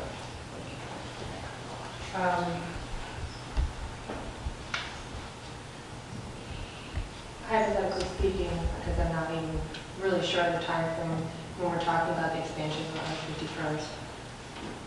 Hypothetically, when do we see that happening in terms of beginning to end? I would say the earliest that construction would start, assuming we're going to be looking to apply for funding this spring. Assuming everything went perfectly, we're probably looking at a couple of years before a shovel would even hit the ground. We have it in that larger option C, the scheduled out. We moved that to like the 3rd year. Thanks. Just to make sure that you didn't get caught without parking. Any questions on this parking lot? Can we use NFT for that as well? For the road Number 8, that parking area? I would have to check that. I'll ask the same question about 9 too, the public works parking lot, so while you're checking on 8, be prepared. Okay. If we can use it for the cul-de-sac. It's a dedicated road. Correct. Yeah, that was dedicated. Thank you. So now we go ahead. So parking lot 8, any questions? Anything else? Parking lot number, or area number 9, what we're calling the public works parking lot, right? That's kind of overflow spot that we put everything in from the master plan. Again, threw it in for discussion, took all the numbers from the original master plan, escalated them to 2020 numbers. Any questions on this parking lot? Does anybody remember what the impetus was for that? I mean, it seems like an awfully big parking lot for the public works area. There's not that many cars over there right now, so I don't remember in the first phase. We're calling it public works. It wasn't for public works. It was just because 151st. That's where it was. Just because of where it was. That is parking for the entire park. That was public parking. But was it in mind, and you were sharing my customer, because of the play area that potentially we were talking about having three fields there and needing parking in that immediate proximity? Yeah, by process of elimination, you were kind of losing areas that put parking throughout without losing play areas. So this was one of those little dead zones. You can always add more there. Any questions on this beautiful parking lot? Okay. And then active core, right? Changes to active core. We added an area 10. So this was, when we originally talked about it, just saying we were allocating a spot for future courts and swings. Right? You kind of see the swings here. And the future courts. Then if you look at the estimate, we essentially said we're putting the future courts, the lights, the fencing, the asphalt there, there's a lot of the concrete that was going to them. That is in all column B. And then column A was essentially things that we just needed just for the swings. So got your swings, drainage that's in there, you have to connect to the nature play area, get the drainage underneath. And you can see the option that's in there for poured in place rubber to match everything else that's in active core, but we did show an option for mulch if absolutely necessary. So yeah, this is one that kind of gave me a little bit of a sideways look when I looked at it, because the original idea was to put in some swings, get some other kind of use out of that area. So this is not only, it seems like, $140,000 for a $12,000 swing set is like, we've gone from the sublime to the ridiculous, but so you're talking about the poured in place is going to go, that's not necessarily at the swings, or is that somewhere else? It's at the swings. That is covering, so the $45,000 for the engineered wood fiber mulch. That would match nature play, but underneath swings and everything, Right. and to match what we got there, you have to add the $35,000 in poured in place. And why are we putting in some more hard courts? Number 24 right there. That is Yeah, all that other in stuff. column B. Right, but what are you referring to there? These courts. Pardon? Can you see the drawings on the picture? These courts right here. Oh, well, that's... Future. That's all future. Again, active core wasn't, we weren't supposed to visit active core back again, but we did a design charrette to see if we can put the splash pad up in active core. And then we said, if we're doing that, let's fit the swings. If we can do that, make sure we have a placeholder for the future courts. And then splash pad came up, right? Went back to activity area. So what was left in this area was future courts and swing.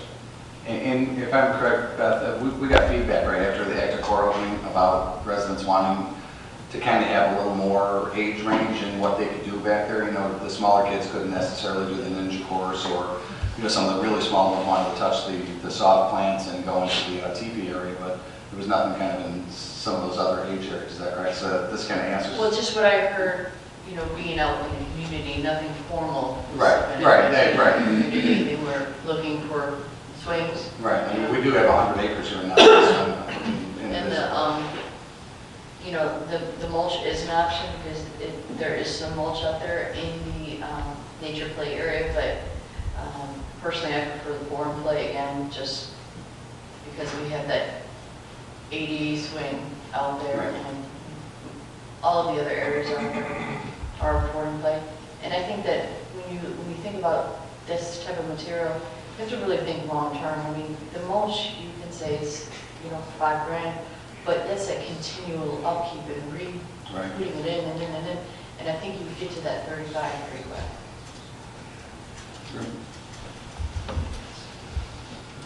Any questions on this cost? This area? Okay. So to the decisions we're going to have to talk about. Summary and options. In your packet, you've probably seen option A, right? So the idea, the concept between option A was what's kind of the least amount of money that you can kind of have a big impact and build off of. So this is where you kind of see the columns of the A's versus B's. So area 3A, so the first part of the sled hill, not the complete sled hill, just the light, right? That cost is in here. Area 4B, right? The village green and amphitheater. So the smaller version of this was the 3.7 million. Area 7 was the cul-de-sac road. And area 10A, which is the active core swings, that everyone kind of said should be the first thing that kind of everyone wanted to do that. So that total for this option A was $5,416,000. So that was the smaller condensed version. Again, the board can do anything they want. You can just pull out, just say, I just want to do active core swings, and that's it. But these were, we kind of grouped this all and tried to give you all the information, kind of group them together for ease of use. Option B was kind of saying, let's get it to a point where we really don't need to touch it for a while, right? So open play is graded, right? So that's done. The sled hill's done. The initial portion of the sled hill, right, it's still usable. Village Hall, Veterans Memorial, 151st Street, right? So this is the back half of Village Hall and the Veterans Memorial. The next one again is the whole Village Green and amphitheater in its glory as designed. So the whole kit and caboodle for this area. So everything, this essentially finishes you up from the back of Village Hall to the amphitheater, including the concessions, Village Green, all that. So you will have one complete area, unified main area. Again, we added the activity area, 5A, which was just the path. So you're just connecting that path that's there. The cul-de-sac road we discussed, and then the active core swings. So that price together was $8,774,000.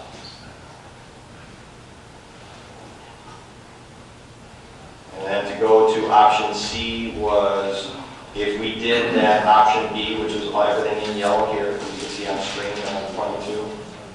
And then you said, let's do one project a year for the next couple of years.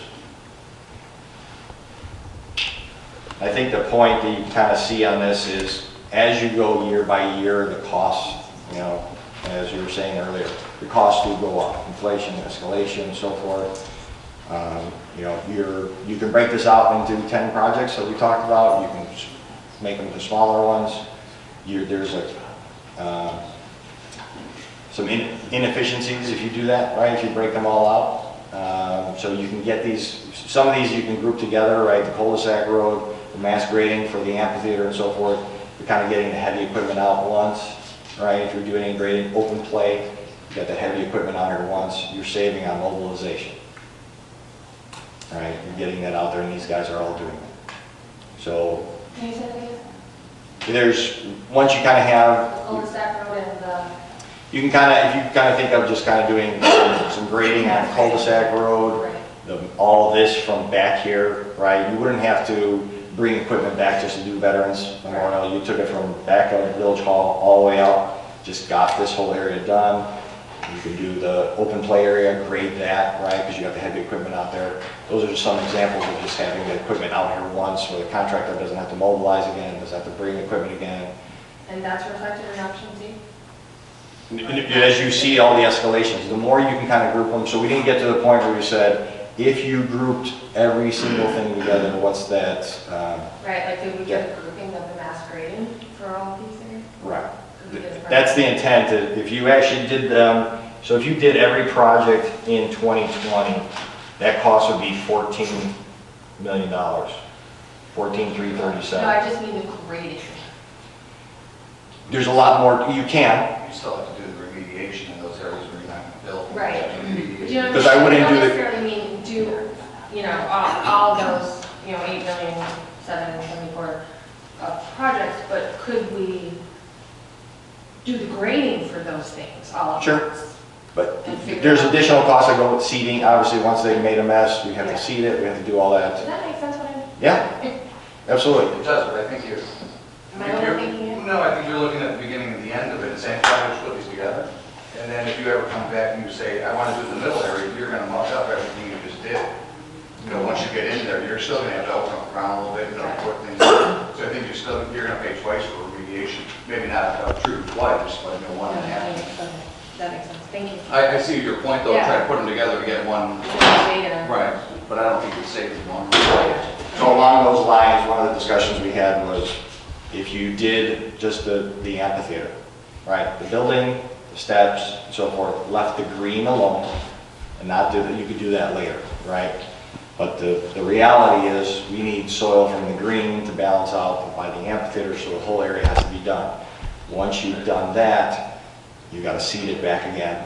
And then it's kind of foolish to come back maybe a year later, 2 years later, dig it all up, put storm sewer, put the pads back in, run electric, you're taking it all up again, so. So the 8.774 in option B, what does that look like, timeline? Is that a 2-year project? If we were to say we wanted to do everything in option B? Where we're at right now, and we kind of briefly touched on that, it would be like, let's stay away from Homerfest, right, for this year. Design it, because it'd be a couple months to design once you approve it. Then design it, go out to bid and tell contractors, like, the fear is if you actually went out as quick as possible and said, we want you to be done in the summer, get it done as fast as possible. All the contractors are already booked up by that point, they're gonna throw numbers at you, you're gonna pay out the nose for a lot of these things. So if you actually tell them, like, it probably works out better, like, stay out until fall, let's do construction in fall, and then finish up in spring, and then be ready for Homerfest the next year. That is an option that's there. Because the thing in my mind is getting the sod done. Like, we were throwing out ideas like, if we can get this done quickly, I can do the amphitheater. Somebody can go out there and grade, put sod down this season, right? The 2020 summer, end of summer and everything, and you're set for 2021 easily. You're there, right? So it's got time to set and do all that. But just again, by the time we're doing this and getting approvals and so forth, and then we haven't even discussed funding, how long that may take or doing. Design is different from that. You can start design, do whatever, but. But even if we didn't start construction until the fall of 20, still to get that entire project done, so we don't impact Homerfest in 21, it's still aggressive schedule though. Yes. Very aggressive. I appreciate being on Homerfest committee. I appreciate that, but I don't think that, we want to get it done right, and if Homerfest has to move for one season, it can easily enough move for two. Much more interested in getting the project done properly, with as few interruptions to it as possible. I was just wondering, is it a 2-year project? I think that's really aggressive to say, well, to put a shovel in the ground in the fall and be done by the next spring. But if we were bid out now and they started breaking ground first of spring, you'd probably they'd finish up in fall, end of fall, and then you'd be set for the next year. Again, breaking ground, they could do mass grading in March at that point, right, when it's the first thaw. So you're not doing concrete, you're not doing all this stuff, you're doing the heavy machinery stuff, demoing all this stuff behind here. So it's a lot of the play of when your winter months are, when it's going to be rainy season, what can you actually do? Again, nobody can predict, like Active Core got hit by how many rain days and everyone went crazy on that one. So if you try to plan that. So what we were thinking of is, it may work out best. You don't have to move, if you don't want to, move Homerfest for 2020. season, right? Because we can tell the contractor not to start until after Homerfest. Don't even start it, don't even touch. The goal is to get the most competitive bids. And maybe a fall letting will probably do that, because we are not going to meet the spring letting competitive bid process. Maybe John and Carrie, you can speak a little bit to the funding aspects of that would be some of the funding that we talked about. Yeah, I'm going to defer to John. Can you walk them through this? Sure. I provided you a schedule that shows how much funds are available. The green line Is this represents... available to put up so the residents can see? Is it- No, I don't think so. Okay. But it's broken into three categories. Funding available if we were to have to pay for it all in fiscal '21. So from May 1st to 20 to April 30th of '21, we have about $3.8 million in fund balance coming from the MFT fund, the park fund, the capital project fund, and the bond fund. The following year, fiscal '22, we will have about $2,062,500 of home rule sales tax that potentially could be used as a funding mechanism. So that timeline is May 1 of '21 to April 30 of '22.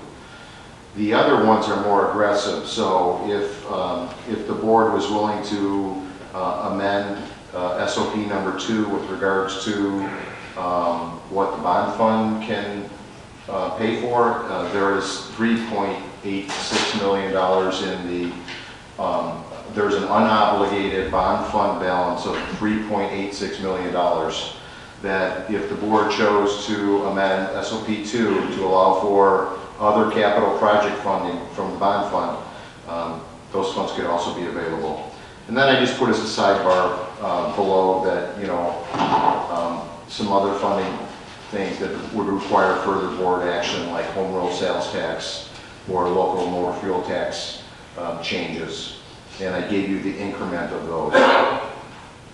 One of the things that we talked about is the fact that it's because we were looking at bidding it in the fall, we go through 2 budgetary cycles that, which helps. That's where the blue bar comes into play, because actually, if you do that timeline, then you start, because remember, home rule sales tax is kind of obligated for repaying the bond fund for this early retirement. So in '22, it frees up, and it could be used for Heritage Park funding. A couple of things that I found noteworthy on this under park fund reclass for the small park project for this year's budget of $300,000 that we talked about spending on a new park development within this village. And then a small park development of $250,000. So $550,000 for this next fiscal year and the year after that. This is aggressive. This is what we have. This is kind of making funds available to do these major phases. But yeah, that's what that means exactly. We did budget $300,000 this year for small park improvement. We forecasted $250,000 for fiscal '21. What that number in the green, the $3.8 million, says that we're not going to do that. We're going to apply it towards Heritage Park. So one of my concerns, and I don't have the answer to this, but with 143rd Street widening project beginning in probably 2022 or 23, and we're responsible for the sidewalks along that road. Are motor fuel tax funds available for the sidewalks? You know, MFT is on the schedule, but I'm not sure if it's a good funding mechanism because it's kind of low right now. We use a lot of MFT to do the ring road out here. Right. $3.3 million. I'm just wondering where we're going to get the money to fund sidewalks. Well, there's going to be... State Street or Lamont Road all the way to Bell. If we're not thinking about that right now and planning for the next 8 years, where are we getting that money from? What's our source of revenue for that? Because it feels like every available dollar we're squeezing is going to be put into this. That's kind of my initial reaction to seeing this, and that concerns me. Yeah, so we're not proposing that you do this. We No, I just know. wanted to give you all the options. And you're right, there are some significant policy decisions the board has to make when you determine how much money do you want to allocate to Heritage Park, and what does that mean long term for some of the other projects. It's that balancing act that you guys have to make some tough decisions about. You could take on new debt and fund it. I know Mike had talked about the road projects. Those are probably going to get some grant funding. Typically, we get 80% funded on those. We only pay 20%.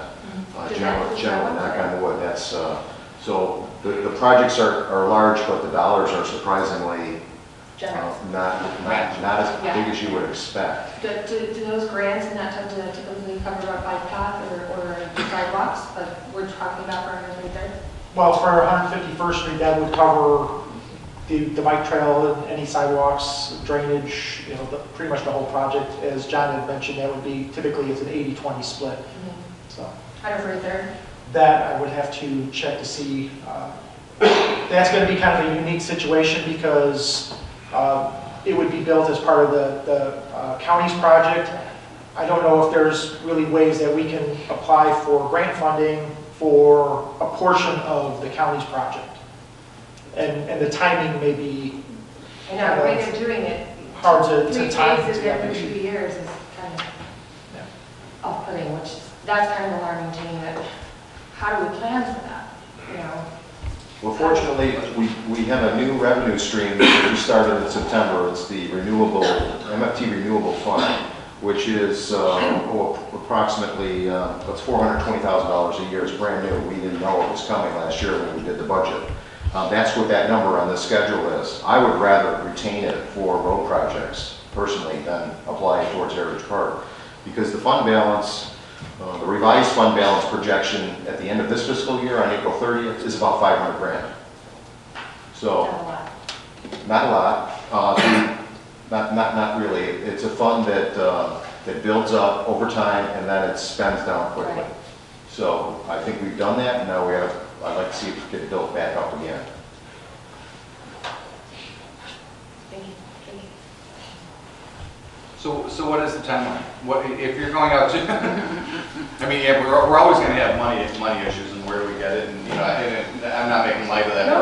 We'll always have that, everybody will, Absolutely. but, you know, work it backwards for me. If we're looking to get out, you know, into the ground in the fall, you got to design this, still has many iterations and many hiccups along the way. Depending on, so to answer your question, depending on what direction you kind of, if you give us direction today, I can go back to the engineers, work with staff to kind of say, this is who I need, this is what I need to get the project done for this scope. Come back in January for approval in terms of design-wise. We're looking to get out in May for 5 months, depending on how much you approve tonight so far. For proposal, bid, actually go out for bid for contractors. And again, we have some play in that because we're really telling them, like, you don't have to, like the guys that are busy over the summer doing a lot of the other public work or maybe some schools and stuff like that, we want to make sure we're attracting them too and we're getting competitive bids. So the thought is, say, you don't have to start until like September. Right? Then you have that time from September, October, November, see what you can actually get done. If they can get the building done and get all these other things finish up in the spring, and then, you know, a couple months in the spring for them to, just in case that we have a rainy season again, just to finish up the fine touches of everything. There's the only long lead items on the entire project, maybe just some of the steel that's on the building. Other than that, it's concrete, sod, conduit wiring, right, stone. If we do any of the arches, like the wood that's there, that's a little bit of a long lead on them because they're curved. So not terribly. It's not like waiting on HVAC items or air conditioning systems. I'm not ready to make a decision or direction yet. No, I think it's here. I think we need, this was for discussion only, at least we get to see. Well, you mentioned You're doing in- direction tonight, so that's why I'm like, I don't think that's fair. It can be quite honestly to us, if you need a month or 2 or 3 or whatever it is, or if nothing comes out of it, it's not. Just trying to hit timelines. Right. We're as long as we're cognizant of that. totally. Gotcha. As long as you know you're Or we on go another schedule. season. Right. How long will it take you to design a phase? If you were to do like just the active core swings, that's a month to get out, right? Month and a half or anything. How about one of the more The substantial bigger ones, you're 5 months. I haven't talked to consultants, so I haven't seen, and I'm assuming 4, 5, 6 months. Again, we're trying to meet meetings, we're trying to have all that stuff, trying to make sure we hit board meetings and so forth, and then get out. So you're saying if we had said to you tonight, okay, we like option B, we're still 6 months away from even looking at the final plans, right? But, Yeah, from getting bids. so it's June, Yeah. put it out, If you said option, we're just talking option B. you're right. Again, I can probably expedite that a little bit more. I have to talk to the consultants first, so I don't want to speak for them, because of everything that we're moving on, what we're working on here, but, But the back-end time deadline would be, you would want to have bids secured and ready to award a contract by the end of August. probably before that. If I can do June, July, right, get approval from the board and get a contractor to be approved in that time frame, he can order the glue lamps, he can order all that stuff, so that he's installing them before winter hits. So the long lead items. So if I didn't have those items, I can be like, well, he just needs a couple of weeks to just get mobilized, and if he just needs to start September 1st, I can release him in August. But he's got to pour foundations, he's got to do steel, he's got to do shop drawings, he's got to get all that ready. So once you get past June, July, letting, somewhere around there, he's starting to cut close and trying to get it winterized or get things, the roof done and everything for winter. So I guess what is the direction here for us to take this, digest it, what? Yeah, so our next meeting is January 8th for the next village board meeting. So I think that will give us time. We need to get a proposal. I mean, we need to know what the consensus of the board will be so that we can actually then bring back a vote on which one of these elements you want to move forward with and what that scope's going to look like. Because then Jim's got to go back and put together his scope of work, and you guys are going to have to approve that contract. So do you need anything from me before now, January 8th? No. The only thing I would ask, if you do January 8th and say, Jim, these are I want to do option A or option B, whatever it is. I can't go to the next 2 weeks. I need time to get numbers from consultants and so forth. So it'll probably be a month board meeting wise, unless you want to do a special board meeting. I probably need 2 weeks alone just to kind of get numbers from consultants and then compile it. So.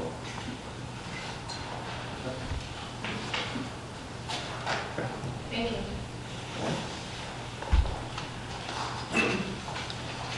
Thank you, Jim. Thanks, Jim. Merry Christmas. Merry Christmas. Happy holidays. Is there any old business? Yeah, but can you do it after your visit? Or not? I would prefer to do it after your visit. I didn't hear what you said. I was wondering if we should do this first.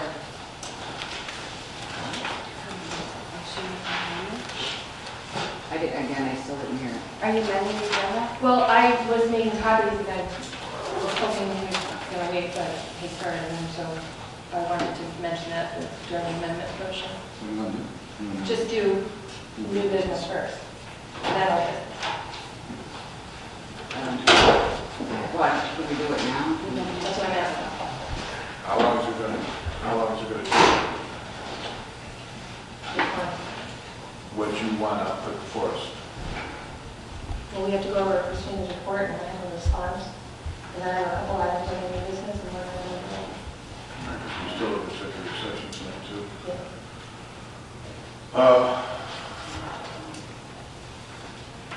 Well, a motion needs to be made if you want to amend the agenda,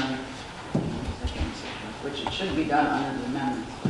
It sounds like the majority of what you're saying you want to do is going to be under new business anyway. Yeah. I mean, it's old business first, it doesn't matter, it's going to be the same amount of time no matter what order we go in. But whatever you want to do. Let's stick with, Okay. So, all right, so old business? well, is there any old business? Yes. I have it.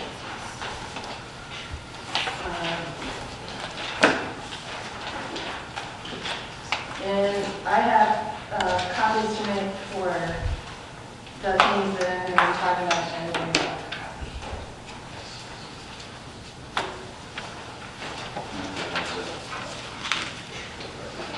I'll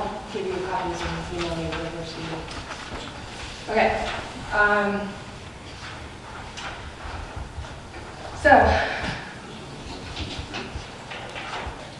it's a one-page, yeah. No, Is there enough copies for Carrie and? I was having trouble with the copier because it was a new copy. I can go around more copies.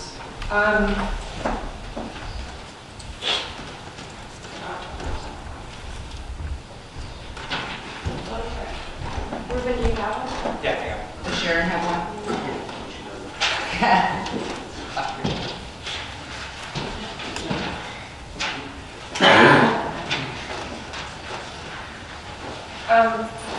So I've had some conversations with members of the Parks and Recreation Committee, and I read the minutes from October 21st first, and I made copies of the relevant portion that I'm referencing.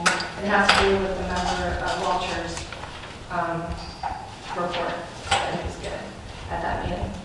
And also, because I was late on November 13th, I missed the reason for why Trustee Rogers decided to table the RFP for Glenview Walk Estates. And I want to know why we have not brought that issue back to the board to discuss, perhaps even in a workshop form. I was told by committee members that they have not been given a reason why it was tabled. I also have to inquire as to why the December Parks and Recreation meeting was canceled.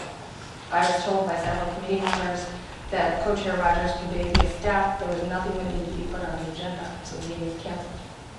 So after having discussions with 4 of the members of the committee, I feel the concerns that John expressed in the October 21st meeting are valid. It appears that the committee has been cut out of the discussions related to Heritage Park other than what is made available to the general public. The committee was apparently told by Co-Chair Rogers at the October meeting that having a member of the Parks and Recreation Committee present on the schematic design team for those meetings for Heritage Park would constitute a quorum and thus violate OMA. This discussion is not reflected in its entirety in the approved minutes, but multiple committee members have confirmed to me that those were the statements that were made. I challenge the accuracy of that claim that it would constitute a quorum, because I don't think it does. In fact, I called the Attorney General and confirmed that it does not. The members stated that they were invited to email their input to the design team and staff. Some of them have expressed to me that their recommendations were either overlooked or ignored. These are their opinions and feelings, based on what has been since presented to the board and to the public. It does not appear that their concerns and recommendations have been factored into the current schematic designs. Mayor Yukich has previously expressed a desire for transparency, and yet the only parties involved in those meetings are staff, the architect, and trustees Rogers and Varian. There is no reason why a member of the Parks and Recreation Committee cannot be appointed to that committee. There's still time for them to do that. At the very least, I feel like they should have been given this same information at least concurrently, or we should be allowing them the opportunity to give input before we choose to make a direction. I can understand why the owner-architect contractor meeting should not necessarily be public due to the occasional sensitive nature of the discussions, but I do not believe the same applies with regard to the schematic design phase and the meetings that are taking place for Heritage Park. With regards to the canceling of the December meeting, I have to point out that there are 2 very pressing items that could have been discussed by the Parks and Recreation Committee in December. The first, the tabling of the RFP request for Glenview Walk Estates. The fact remains, in the Parks and Recreation Committee, they worked on that project for 18 months evaluating future park sites within the village, and it was the committee's recommendation that Glenview Walk Estates be at the top of the list of priorities. This process was a recommendation for a park in that subdivision was presented in detail at a board workshop in April. Now it appears someone wants to revisit or entertain the notion of an intergovernmental agreement with the township for the next park development. I will go on record tonight that any IGA with the township for a joint park development project is a pipe dream with the current supervisor in control. I have personally worked with Supervisor Myers for the Homer Community Fest for 4 consecutive years, so I'm speaking from personal experience when I state that an IGA is a pipe dream. If you consider for a moment the 6-page IGA for this year's Homer Fest, just so that the general public attending Homer Fest could use public parking on public property that the township maintains. This IGA took almost 9 months to finalize for parking. The supervisor clearly continues to resist a simple path adjoining our 2 public park properties, even though we have offered to pay the full costs associated. And yet we're going to go back and possibly entertain an IGA or a cooperative development agreement for an entire park. For me, that notion is ludicrous. The second pressing item that could have been discussed on the committee is the recent updates of the schematic designs, because multiple members of that committee have expressed to me that they feel completely cut out of it, and now we're looking at approximately another $15 million. Why is this not pressing enough to discuss with the committee? Why is the committee's input being skipped once again? Do the residents' public representation on the committee mean anything?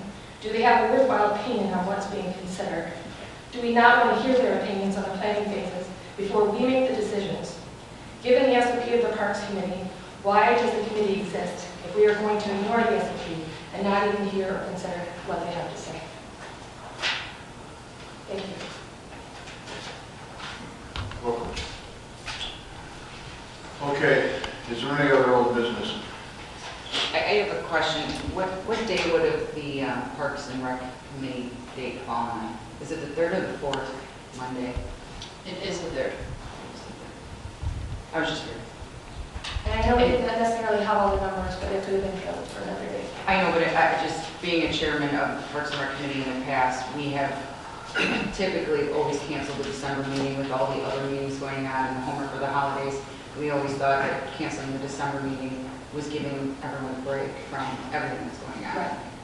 Just to reiterate that, I just, because I've canceled them in Agreed. the 4 years that I was the chairman. Yeah, you were co-chairman, that's. Yeah. And the timing, you know, with regard to Heritage Park and timing of the absence and wanting to get these numbers as quickly as possible and going out for bid at the optimum time, the same applies to when we walk the states, and yet the committee doesn't even know why it's been tabled. Well, if they were at the November meeting, they were made aware why it was tabled. It was a very large discussion on it, so if they weren't there, they'll have to, you know, call Carrie, she can explain probably more clear than anyone. She led the discussion. Okay. Next. Is there any other old business? Is there new business? There is, Mayor.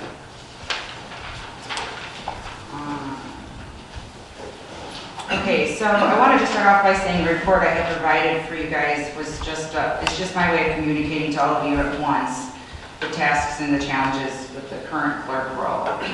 I've also included some recommendations to simplify these challenges and help provide better communication to the board and the businesses of Glen. The clerk's position hasn't changed since we became a village in 2001. So one of the first things I wanted to look into was how to revamp and reorganize the role. Once I started doing this, I realized there was no SOPs in place, which makes things very difficult for a new person walking into the position to do the job to the best of their ability. I asked staff where to begin and felt like basically a fish out of water because yes, I knew the duties, but I didn't know how to do the duties. The village manager, myself, and staff started to make SOPs. The SOPs that we're putting into place will benefit everyone, especially a new clerk coming into office, so they are not wasting time asking how to do every aspect of the clerk role every 4 years. Soon after that, I realized the clerk's office needed a little cleanup and organization. No fault to anyone, it was just more so leftover of what to do with items from when we moved from the old village hall to this one. Once we dissected each cabinet and loose paper, we made room for the deputy clerk in the clerk's office. It just made sense for the clerk and deputy clerk to share an office for simple flow of things and better communication. Again, I've only been a clerk for 6 months, and I have a lot of questions that the deputy clerk is more up to date on in regards to the duty of the clerk. That's just kind of my reason why I'm doing this report, just so you guys know. And when Carrie had done her 100-day report, I also wanted to do one, but with all the backlog and all the tasks and learning and how to do everything, I was unable to get a 100-day report, so now I'm at a 6-month report. I'm going to move on to the business registration and licensing. And you guys have all my reports. If you guys have any questions as I'm going through, please feel free to ask her after or whatever. The business registration and licensing, this was a little bit more of a challenge, which I felt and still feel it needs a little more vamping. When I came into office, there wasn't a real solid way of dotting all the I's and crossing the T's to make sure the follow-through and the communication was being held up to par. We were using Excel spreadsheets and staff, and I felt using a software such as iWorks was a more professional way and would make less room for error. So far the system is promising and will keep us on top of things. Gina B and Gina S both feel that it's positive and that it's a lot, a lot easier to use and makes more sense. As you can see in the report, I provided an Excel spreadsheet, but the reason why I did Excel spreadsheet is because at the time iWorks wasn't available. But that will explain how many businesses have fallen through the cracks. There wasn't a real solid way to keep track of who still owed, who paid late, etc. This was done all manually, which created a lot of room for error. If you have any questions on the business registrations, I'm happy to answer them on the spreadsheet, or I can tackle that after the end of my little briefing here. The liquor, tobacco, and gaming, pretty much the same issues as I had listed above. There was no real system in place.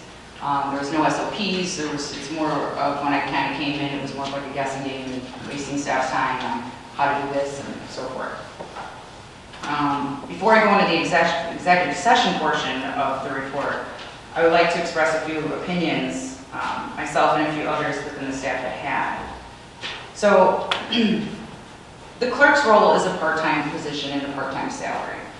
A few years back, the clerk also took on the responsibility of the collector, which bumped up the salary a bit, but also added a lot more duties. The clerk's position is to be the official keeper of the minutes. The collector's role is everything else. These are pretty much two part-time positions combined into one part-time position. It's no secret that I feel that the duties of clerk and collector should be reevaluated.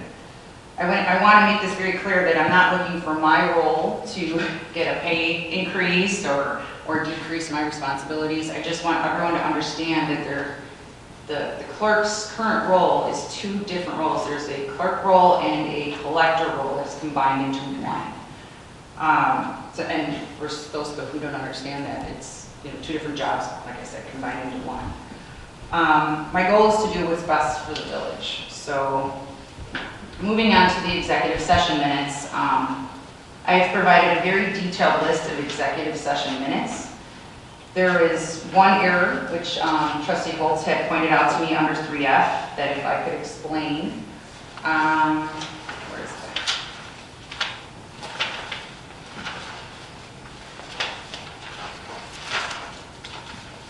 So it says for the February 27th, 2019 minutes, they were draft minutes that were drafted before I was in office, and I had written in my report that it does not state one of the reasons why we went into executive session, which was personnel. And I did write in my report that there was 50 minutes of the 110 minutes, or I'm sorry, the 120 minutes that was discussed. It was actually flip-flop. So 50 minutes of it was actually executive session. It's not that really big of a deal or detail, but I wanted to make that point out because Ann had pointed it out. For 23 minutes, we did discuss personnel in the draft minutes. It was not documented. But for 50 of the remaining minutes, we did talk about executive session. So I just wanted to clarify that.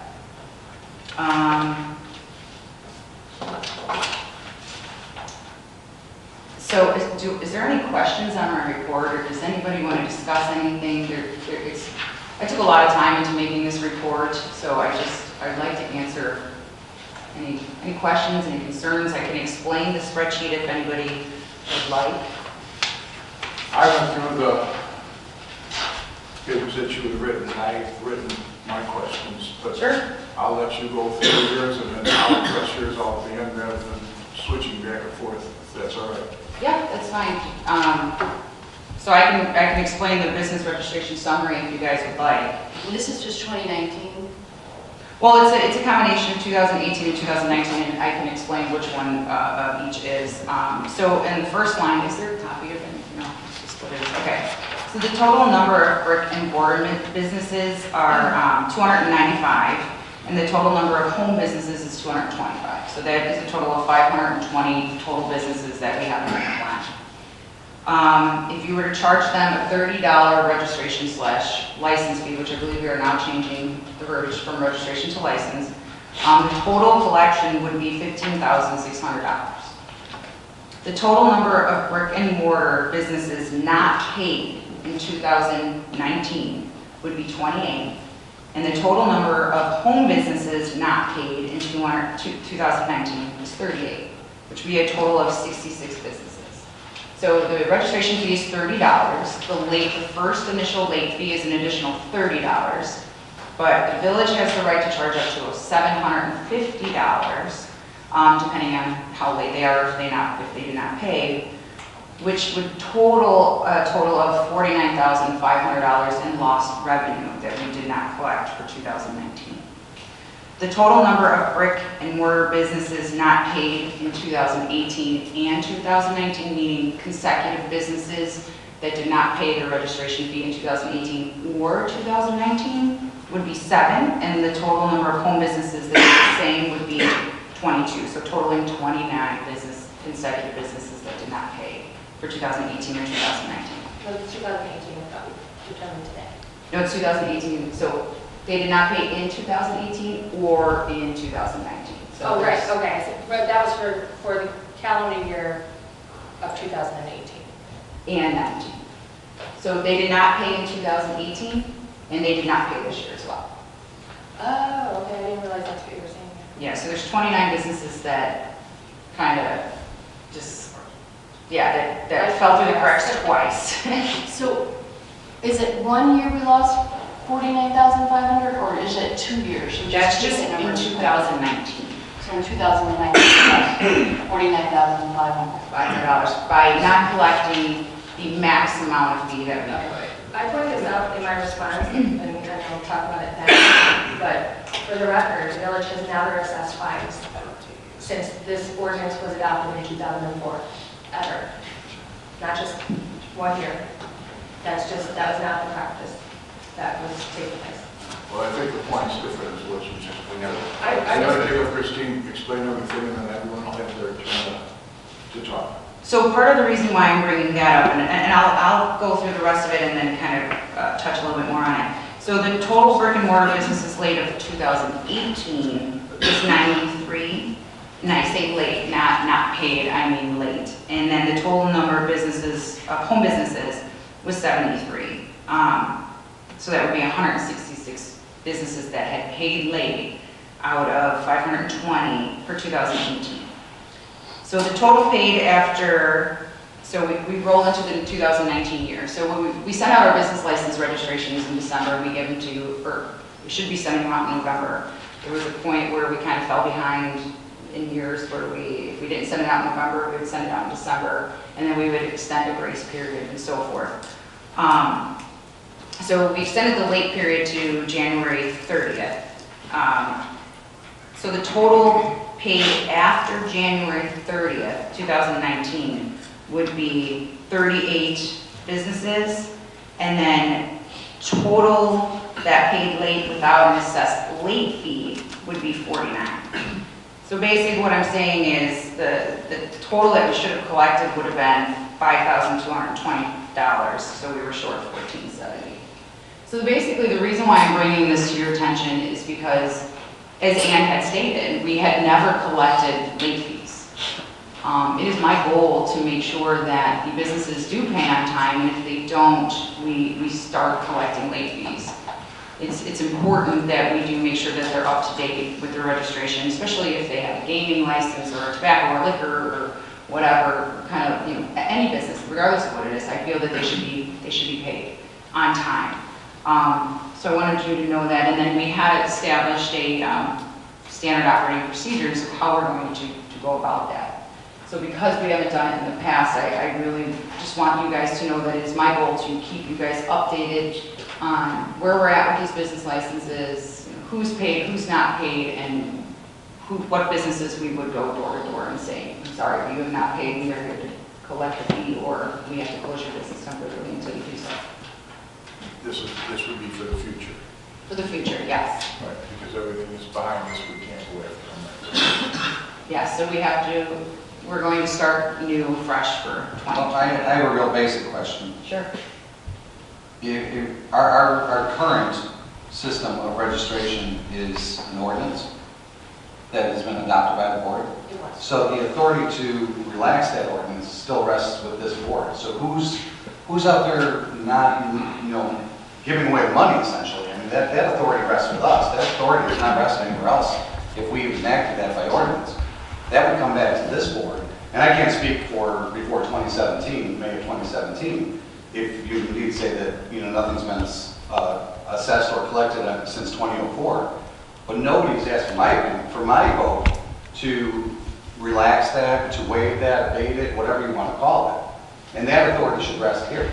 So can I address that question and actually ask Carrie to answer that? Because we talked earlier today regarding how the business registration ordinance, the language in the code, it simply wasn't there with returns to in terms of the procedure, right? So, a couple things. So, the original ordinance that you guys just amended last month to transfer this from a business registration to a business license was not what I would call a overly robust ordinance. However, it did, the old ordinance did lay out in black and white what the fee was for the registration, which was $30. It also was very clear what the late fee was, which was doubled, which was going to be $60. There is also a clause in the code, which is in the new code as well, that says after that time, after the late fee has been assessed, that the village, if it still goes unpaid, the village can then issue a fine, a ticket, a municipal fine, up to that $750. That was in the old code, that's still in this code.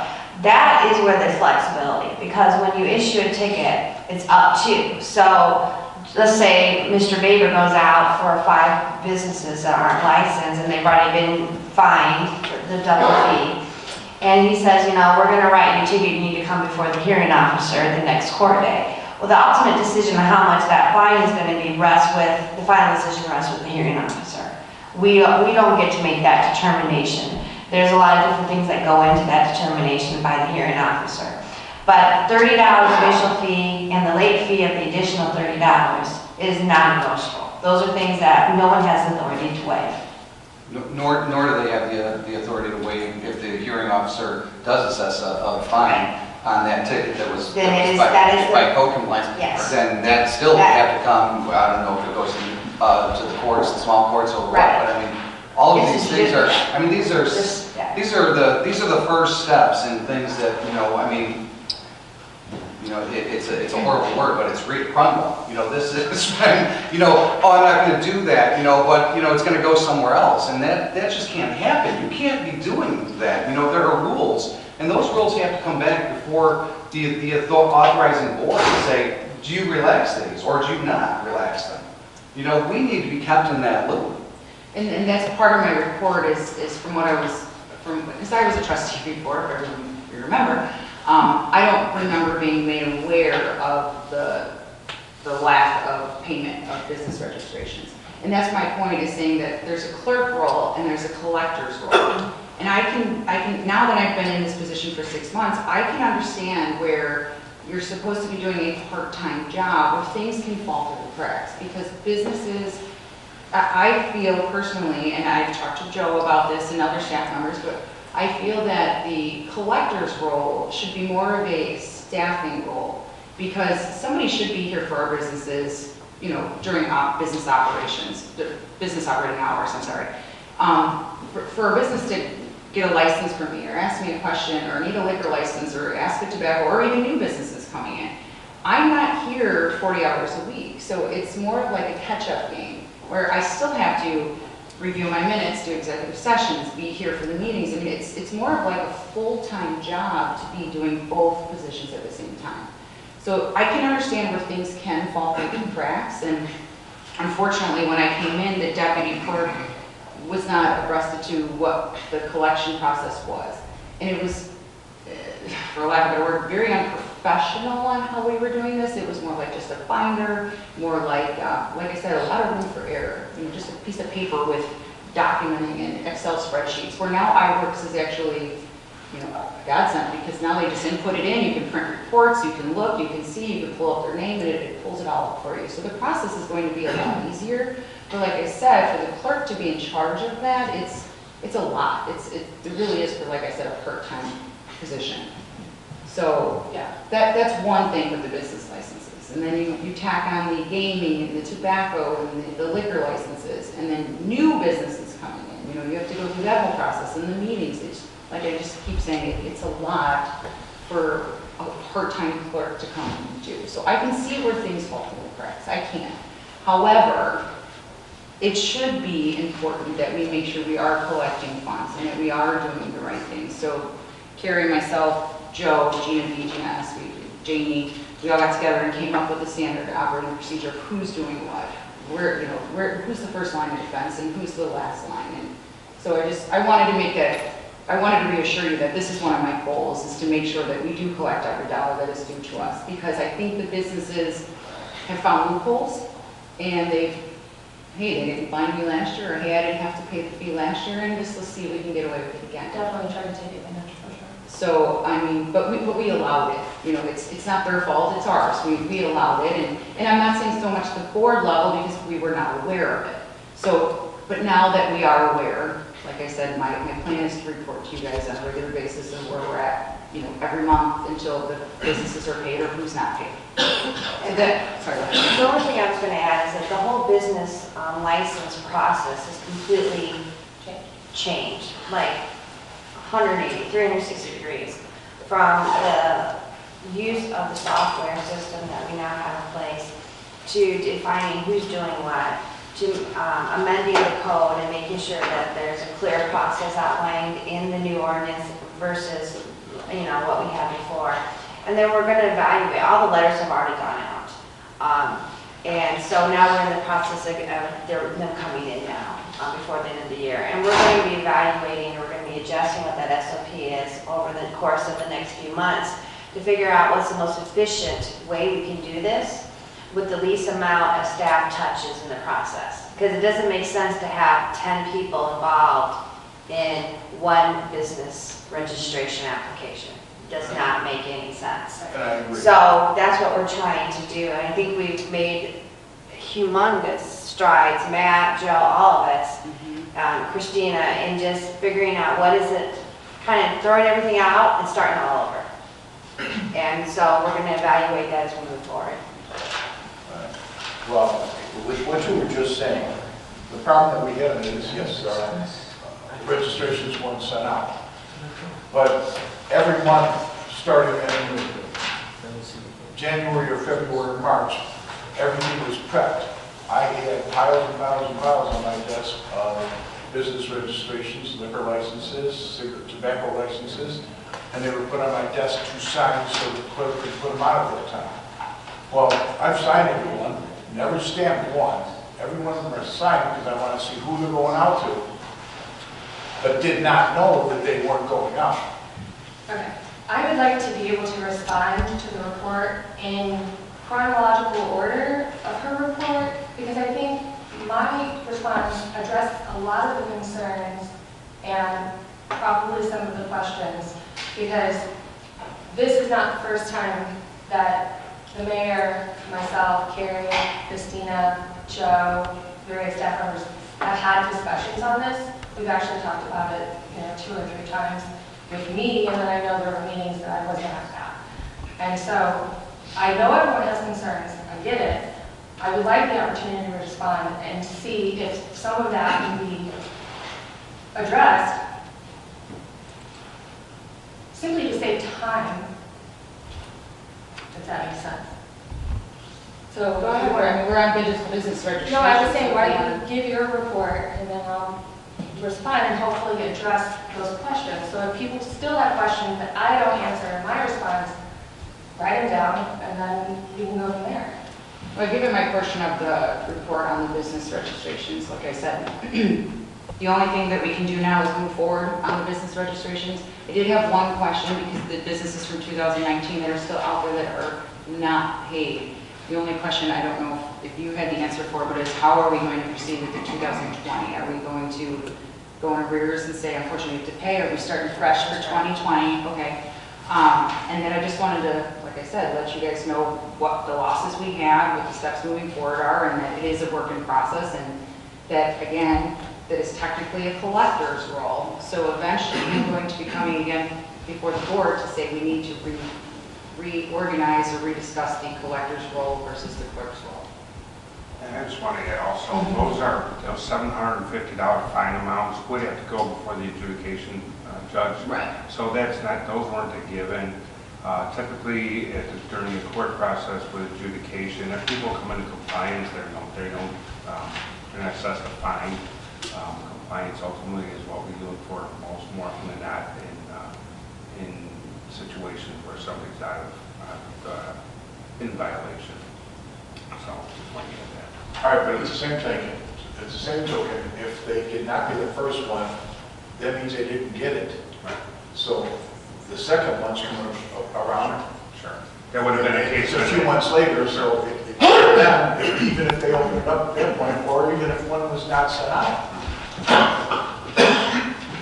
So then, you have the third one, where you're going to tell them afterwards, because I didn't want to do them in person. You're giving them a piece of paper and say, hey, you're behind 2 payments for this. Right. You didn't pay the first one, you didn't pay the penalty, now here's a one for $750. Well, when we discuss this, how do I blame them? I can't blame them. I wouldn't blame them. That's on us. No, I think that's a misunderstanding. They've been given the original registration notice, they've been given late notices, telling them that they now owe $60. And then they are given hand-delivered letters by code enforcement, telling them that fines are imminent.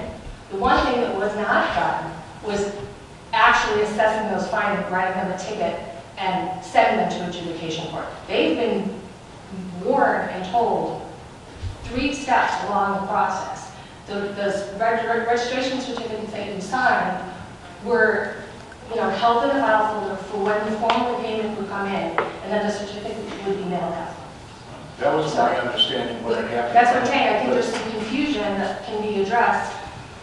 And just to take it a step further for clarification, the letters were mailed out. It's just a matter of when they were mailed out. And some, for the last few years that I can go back and see, some letters were sent out late or sent out in 2 different batches. So like maybe first group of business registrations may have been sent out in November, but the second set of the remaining businesses may have been sent out in December 14th when they're due December 31st. When it's sent out December 14th, it's around the holidays, businesses are sometimes closed, it may be hard to send a payment in or they may forget. So then we did give an extension of later dates and they still weren't paid at that time. Well, have we seen any extension letters? Have we seen anything? Because I talked to a couple of people, because I went into some businesses that they still don't have a registration up. Why don't you have it? We never got it. So if that's the case, and one of them I asked today, so did you have one in 18? He says, I don't remember. I don't believe I did because I would switch it when I got the new one. Exactly what I do in my business. In fact, I don't even throw them out. I just put it right in front of it. So I've got it really since I started business. So he said this year that he honestly doesn't even remember seeing a bill. He was going to have to talk to his wife because, like me, my wife takes care of that. So, but the point is, if you've got a pile of registrations, that's what they would call them before, now they're going to call licenses, you still got that pile of registrations in front of you, and it is June at the time, that licenses board, that registration was supposed to be up right after that. We usually do in March that it's up, April and March. So what we ran into is just something that some of the people didn't even know. And as for the home businesses, there too, we don't even know if the home business is still in business. So I mean, but you still have a piece of paper that says this is a license for it, or the registration at that time, license is coming. Just looking at it would tell me that there's a problem, it's not going out.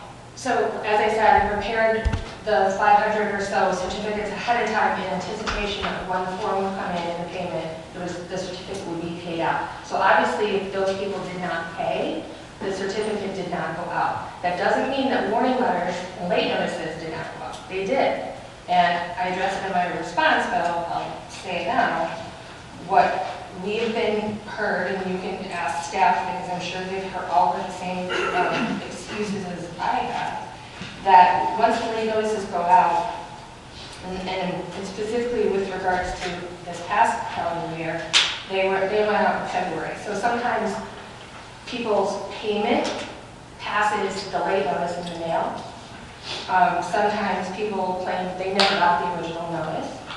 Sometimes people would send in $90 confused by the letter that said you owe 60. And sometimes, you know, there's a variety of situations. And I would hear the excuses, Penny would hear the excuses, Gina B would hear the excuses, Gina Spino would hear the excuses. Sometimes they would send in a business form, sometimes they would send in a check, but not both. I mean, it is a ginormous, to make up a word, amount of time to follow up with the 500 businesses in those, each and every one of those specific situations, especially when there is not a staff member responsible for doing it. The collector is, and it's a part-time position. During those 3 months out of the year, it's a lot. And with regards to the home-based businesses, there's really no way to verify if they're still in business. And so one of the things that I've learned over the 4 years as clerk is it's a very fluid business, much more so than the brick and mortar.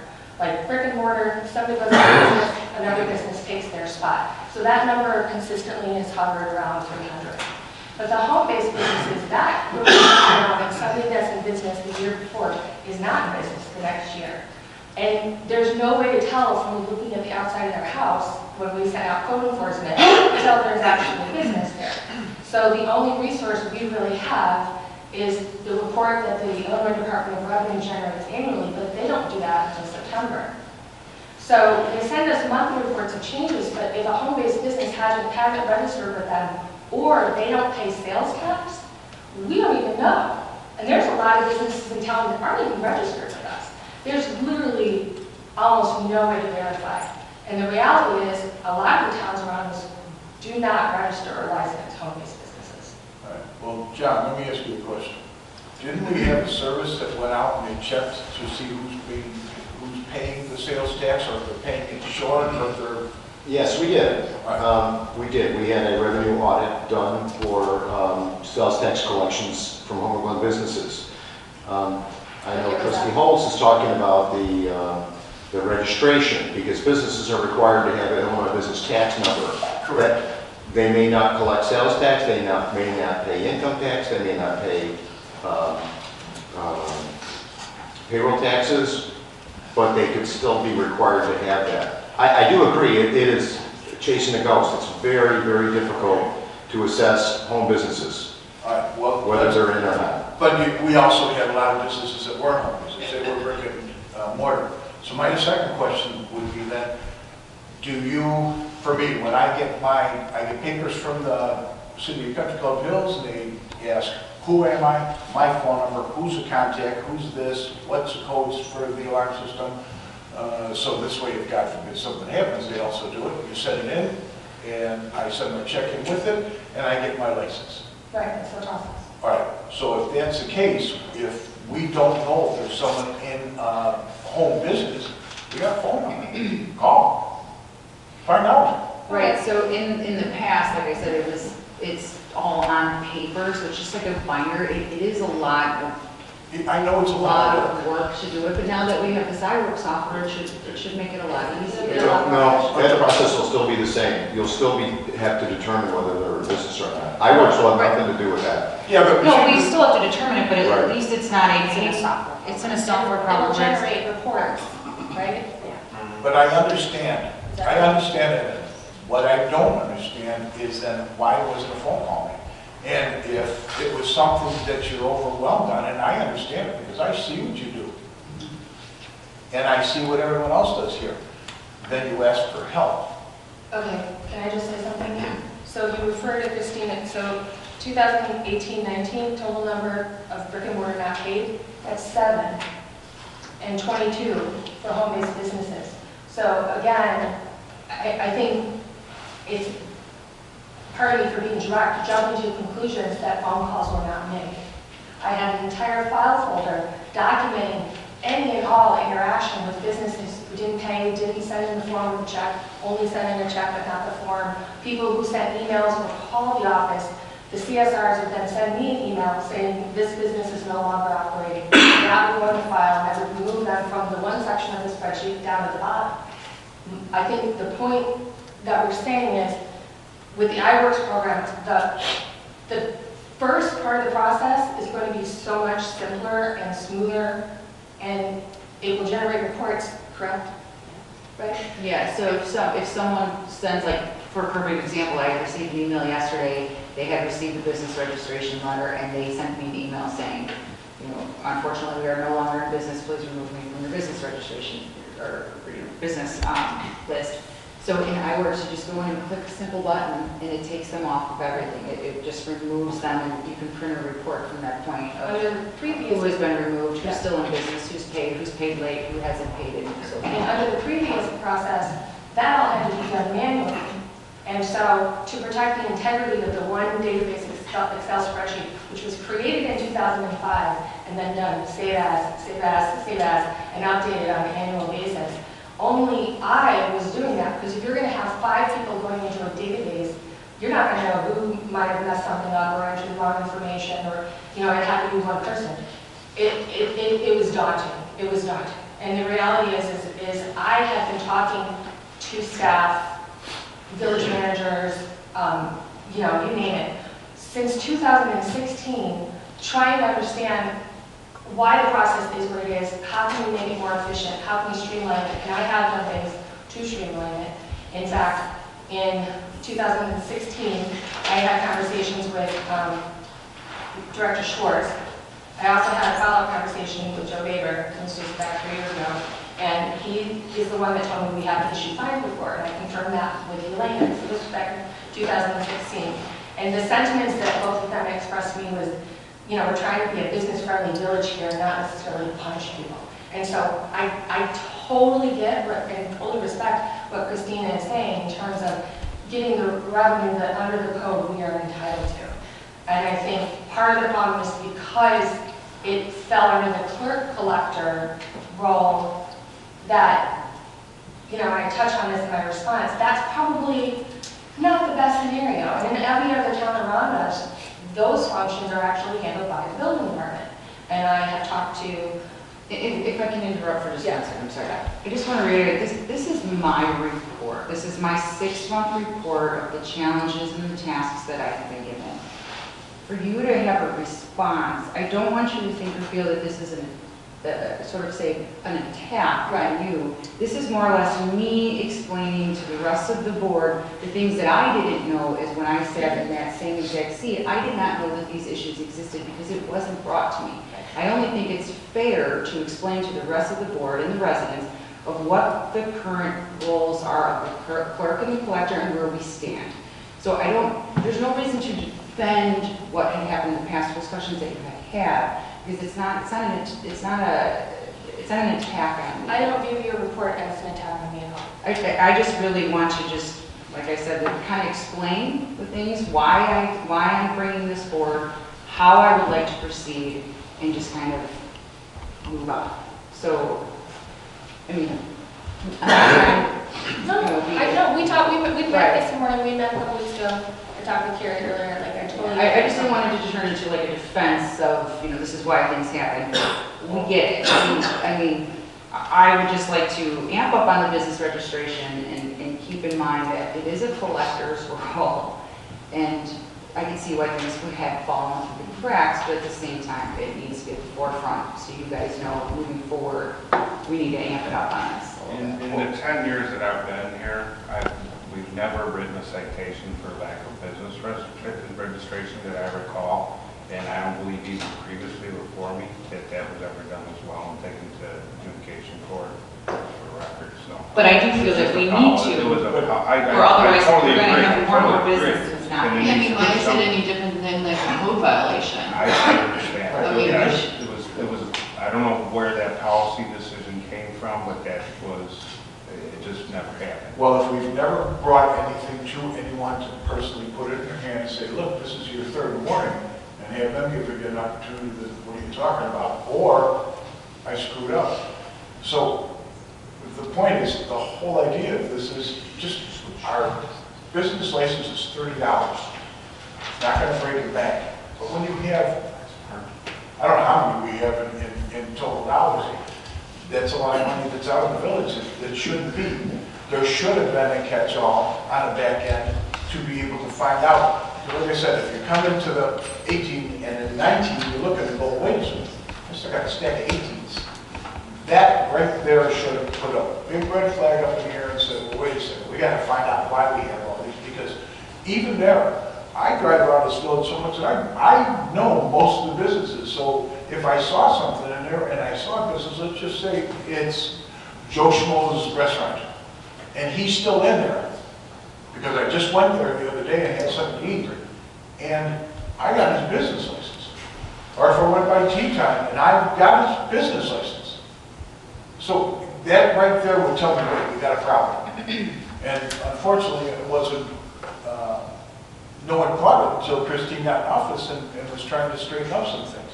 Can I respond to that? Wait. I understand that a lot of things that you do in this village is extremely busy. I understand, because I do the same thing. So, but this is like Christine just got done saying, this isn't anything to be bringing down on you. This is something that the village, we're putting off to make sure that we do our due diligence to make sure that all the residents are taken care of. And that we're doing our job. And if there's a problem, that's why I'm, for Kerry, if I'm not sure, that's the first person I run to. If it's something that has to do with money, the first person I run to is John. I get my answer. If I can't get my answer, they get it for me and then they call me back. There's no excuse for not asking to come. And there's really no excuse for anyone not to come to me, because I have such an open door to pathetic. I get hollered at because I talk to too many people. But the whole thing is, we're trying to do what's right, and we're not. So I'd like Christine to finish this, so I can just read this and we can get this thing. The only reason I'm responding, and it's not necessarily to your report per se, because I don't view it as an attack, and we've talked, and we are on the same page with regards to the collector's duties being assigned to staff. We are 100% in agreement, and I have felt that way for a number of years. In March, I went and talked to Gina Spino and Joe Baber, and I said, we have the same, group of 15 to 20 brick and mortar businesses that ignore the hand-delivered warnings, and they still don't pay up. And even though we have never assessed a fine before, I said I feel like this year we should. And they both agreed. And Gina was like, yes, finally, because she's also had to make phone calls, and I have asked for help consistently. So the way some of your things are being phrased is what I am responding to, and what I'm asking to respond is to clarify that these discussions and conversations have taken place, and I have asked for help. And if you look at the highlighted document that I asked you each to take a copy of, that was the draft of my notes on the collector's processes that I typed on May 8th and I gave to staff. And in it, I specifically addressed the fact that we had not assessed fines before, but we should start. May 8th of what year? This year. Yeah. The day we were sworn in for? Yeah. That's where that 3 pages came from. I typed that. And so that's the day that you put it into action, is the day that you were coming out of office? Carrie and I, is she coming back? Yeah, she's. Carrie and I had a meeting at the beginning of her tenure, and we discussed creating an SOP because she was surprised to learn that there wasn't one. There wasn't one. There was nothing written around the books at the time I took office either. I learned on the job from staff, and a lot of discussion with Elaine Bose and the former deputy clerk. And that's the reality of it. But by the same token, like I admire Christina Stanowski for walking the door, and it coincided with Carrie walking in the door, and 2 sets of fresh eyes looking at that situation in that office and saying, how can we make this more efficient? I didn't have that opportunity. We were in the strip mall. I had boxes of storage boxes full of board packets and documents, floor to ceiling with barely room to walk to my desk. There just wasn't time to tackle completely revisiting the business registration process. And me being new to the job, and certainly with zero confidence about my knowledge of it, did not see that as something that was in my scope to take on the initiative and challenge us to revisit that and make changes. I was still learning the job, you know what I'm saying? And so I admire everything that in she's 6 done. months, I'm still learning the job too. So, and with regards to the business registration, and like I keep saying, is I would like to make the changes to move forward, and I would like support from the board and the mayor and the staff and everybody to do what our ordinance says and to collect the fees on time and do everything. I appreciate that you're asking for that, because in all of this, I've not heard once. You know, I'd like to know that when we're sitting here and we pass an ordinance, that that ordinance is going to be enforced, that it's not going to be flouted and we're not going to be brought into the loop. You sit there and you say that fines were not assessed before your tenure and during your tenure, but it was never discussed with the board. And Joe has been given direction many times by the board in your 10 years, as well as other times, when there have been times when the board has said as a policy direction, we are not going to enforce certain things. Temporary signs on 159th Street, you know, a couple come to mind to me, but it's always been our decision to say we are going to set that aside, not this action, but we will take the opportunity to set that aside. We don't relinquish that to anybody else. I understand. You know, well, and especially now that you're sitting on this side of me instead of that side, I mean, you should, because that is our authority.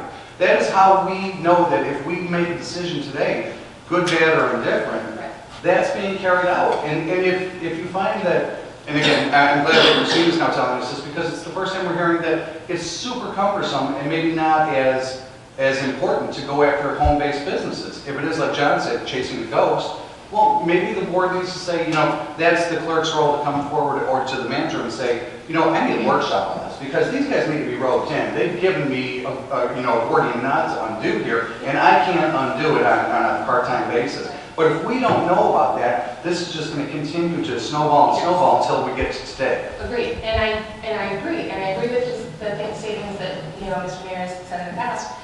And hindsight is 20/20, and looking back on that time, I wish I had the confidence in the role to speak it in terms of I knew that this could be done better, but I didn't. This was the mentality of the system that existed when I took over, and I got it, and I did the work, and I repeated it annually.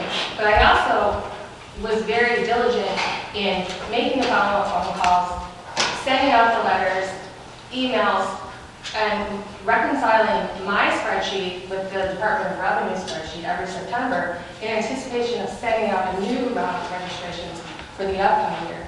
I feel with the IRS system, it's going to be so much more efficient that it will actually make it so that that follow-up part will then be easier and staff will have more time to focus on that part of it. You know, it just, I don't know what else to say. I mean, sure, if I had known it was going to be this big discussion, I would have brought it up 3 years ago when I was talking to staff about it. But I can tell you that in 4 years, the number of conversations I've had with, you know, village managers up until this came up this summer, twice.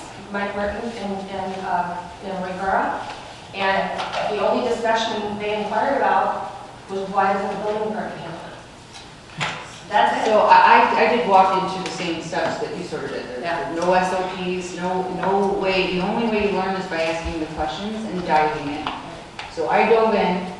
I'm bringing it to you guys to say, this is what I would like to do, is do what we've set out to do, and just, so there's no more, we never did this before, we are going to start doing it now. I hate to be deemed that bad clerk, you know, going after the businesses, but we do need to recoup what's rightfully ours. I mean, the time that we spent and staff's put into is, the registration fee is $30. It doesn't even cover the staff time. You know, it's the paper, the envelope, the stamp, it doesn't even cover it. So, I mean, the minimum of $30, I personally think that it should be more. Obviously, that's the board's discretion, and I know it's already discussed, but just so you guys know in the future, there is a lot that goes into it, especially the cost of the iWorks software too. So, putting business registration aside now, I think we can move on from that. I just want to let you guys know the steps, and I will keep you abreast of what's going on and what businesses have not paid and so forth. Do you have anything to add on the business registration? No. I just want to clarify one last thing, and then we can move on. that, as I said, I typed this and turned this over to staff on May 8th. And typically in May and June, is when the late, the letters warning them of imminent fines would go out. But Christine and I didn't have the opportunity to discuss the process until you called me in July. We met July 15th. So I was no longer clerk. So that stack of papers that you saw and those things, I was no longer clerk to do that follow-up process that would normally happen during that time. That's. But I still feel that you should have had an opportunity to tell Christine at that time that this is screwed up, this is screwed up. I did address that in my response. Oh, in your response today? Yeah. Okay. So, because we got sworn in on May 8th, and I did ask for any standard operating procedures that you had made prior to. This was never included, and no sketches that were given. This is the first time seeing it. It was a draft, Yeah. because Carrie and I had discussed it, and I had given it to staff, and there was going to be one created based on the discussion that Carrie and I had, and she asked me to prepare these notes, and this is what I prepared.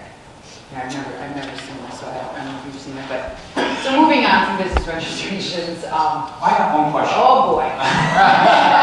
Quick question, and this is more process oriented. Yeah. And as a registration paying business owner, on I'll have to check that, I'm just kidding.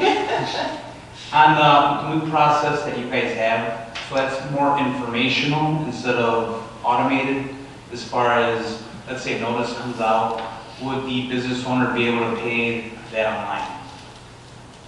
Well, that's a great question. Yeah. I wish the answer was yes, but not yet, but we're working on it. Oh, stop, I mean, I'll tell you. Yeah, I get I a agree. million of these Yeah, I know. renewals, and sometimes I'll just pull out my phone and just pay it on the spot. Yeah. It And has I been think that will discussed. Yes, so that is the next step. So the first step is to get the software program. The next step is to automate it so you can go online and submit it, not just for this, but for a lot of different things that you may need to pay the village.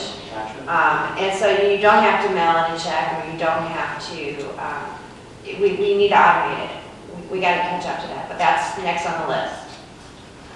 And It's then only one more been thing, 6 months, but suggestion. give me time. Just really quick, I know that in, I don't know, the state, when you don't pay your liquor license, you're behind, they put you on a list. Yes. Nobody likes to be on a list in the public, so just let you know.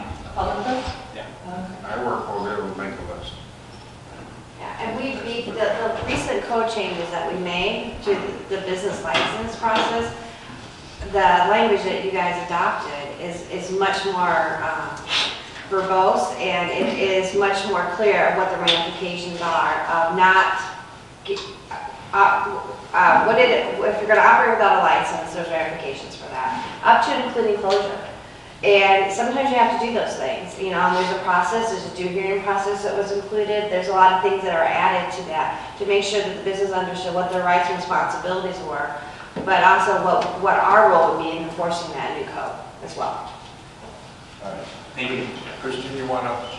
So the liquor, gaming, and tobacco licenses is kind of pretty much what we already discussed, collector versus the clerk role, and standard operating procedures and all that fun stuff, which the staff has been so helpful with, and we're all moving forward and you know, having things set in standard operating procedures. So I'm just going to move on now to the executive session minutes. You guys have a list in front of you of, and I corrected that one item F. And the reason why, and I was asked why we're bringing this back up again. The only reason why I'm putting it in part of my report is to, give you guys a better understanding of the tasks that I was given when I stepped into the office.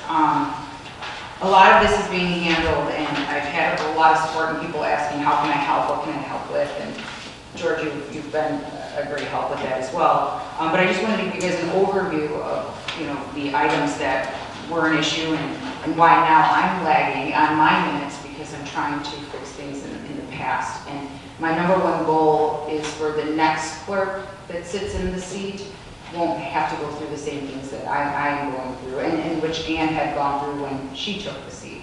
So you guys have the list in front of you, and I'm happy to answer any questions in regards to the executive session.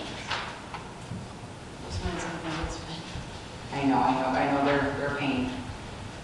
If not, the last thing is just item number 4, the office morale. I mean, I do just have to say that, you know, when I was sitting on that side of the dais, things were not so, you know, staff, it used to be more staff versus board, and that's my personal opinion, or board versus staff, or however you want to look at it. But now I have to compliment Carrie, since she's been there, I feel, and now that I'm on this side, I have a lot more understanding where the staff is coming from. And since I sat on that side, I understand where the trustees come from. And I just feel that there is a positive, you know, and you guys are staff, I mean, I just think it's, with Carrie being here, the staff morale has totally boosted, and it's been amazing. And with her support, I get a lot of this done, can go to her with anything. So I'm not a pain in her butt just yet, but I'm sure I'm getting there. So that's pretty much, that's the end of my report. All right. Sharon? For all the I things keep that- talking, Sharon. For all the things that we've done, we've read, we've gone over in executive session out here. First, I want to thank Christina for your report. You have done a wonderful job as our new clerk and our community. As mayor, I feel that I need to make just a few comments, because some of the things that have happened, I think public should know. We are very transparent. I try not to hold anything back, but this last year has been challenging, and I hope after tonight we can all move forward together. The village has incurred additional costs due to the actions of former clerk Holtz. Attorney fees were incurred to defend the village because the clerk filed a complaint against the board for the Attorney General's office for things that we were accused of in closed session, which we did not do. No one on the board violated any rules or laws or the public trust, yet the taxpayers paid the attorney fees for this. The village also had to pay attorneys for election challenge that was unfounded, and this was wrong. We have some businesses that did not pay for their annual registrations, some for more than 1 year. Again, this was wrong. The clerk's office is responsible for the official minutes, and these got behind and were not done in a timely manner. Many times I was told it's not my business, and as the clerk, her office is their own entity. The clerk does not report to me. I would have helped and stepped in if I had known. Everyone on the boards knows that I do have an open door policy. If I don't know and I can't help solve the problem as mayor, I want every one of us to be successful. I am here to help. So tonight I am asking for all the board members. This is just one thing it has to be done. Tonight I'm asking all the board members not to call our attorneys directly. Please go through myself or the village manager as many times as we can get the answer to your question or concern without paying the attorney. And it's no offense to Eric at all, but I'd rather not pay it. When Mayor Daley was in office, it was the same thing. We don't need 1 million people calling a lawyer. If there's a question, call us first. Call Carrie and call me.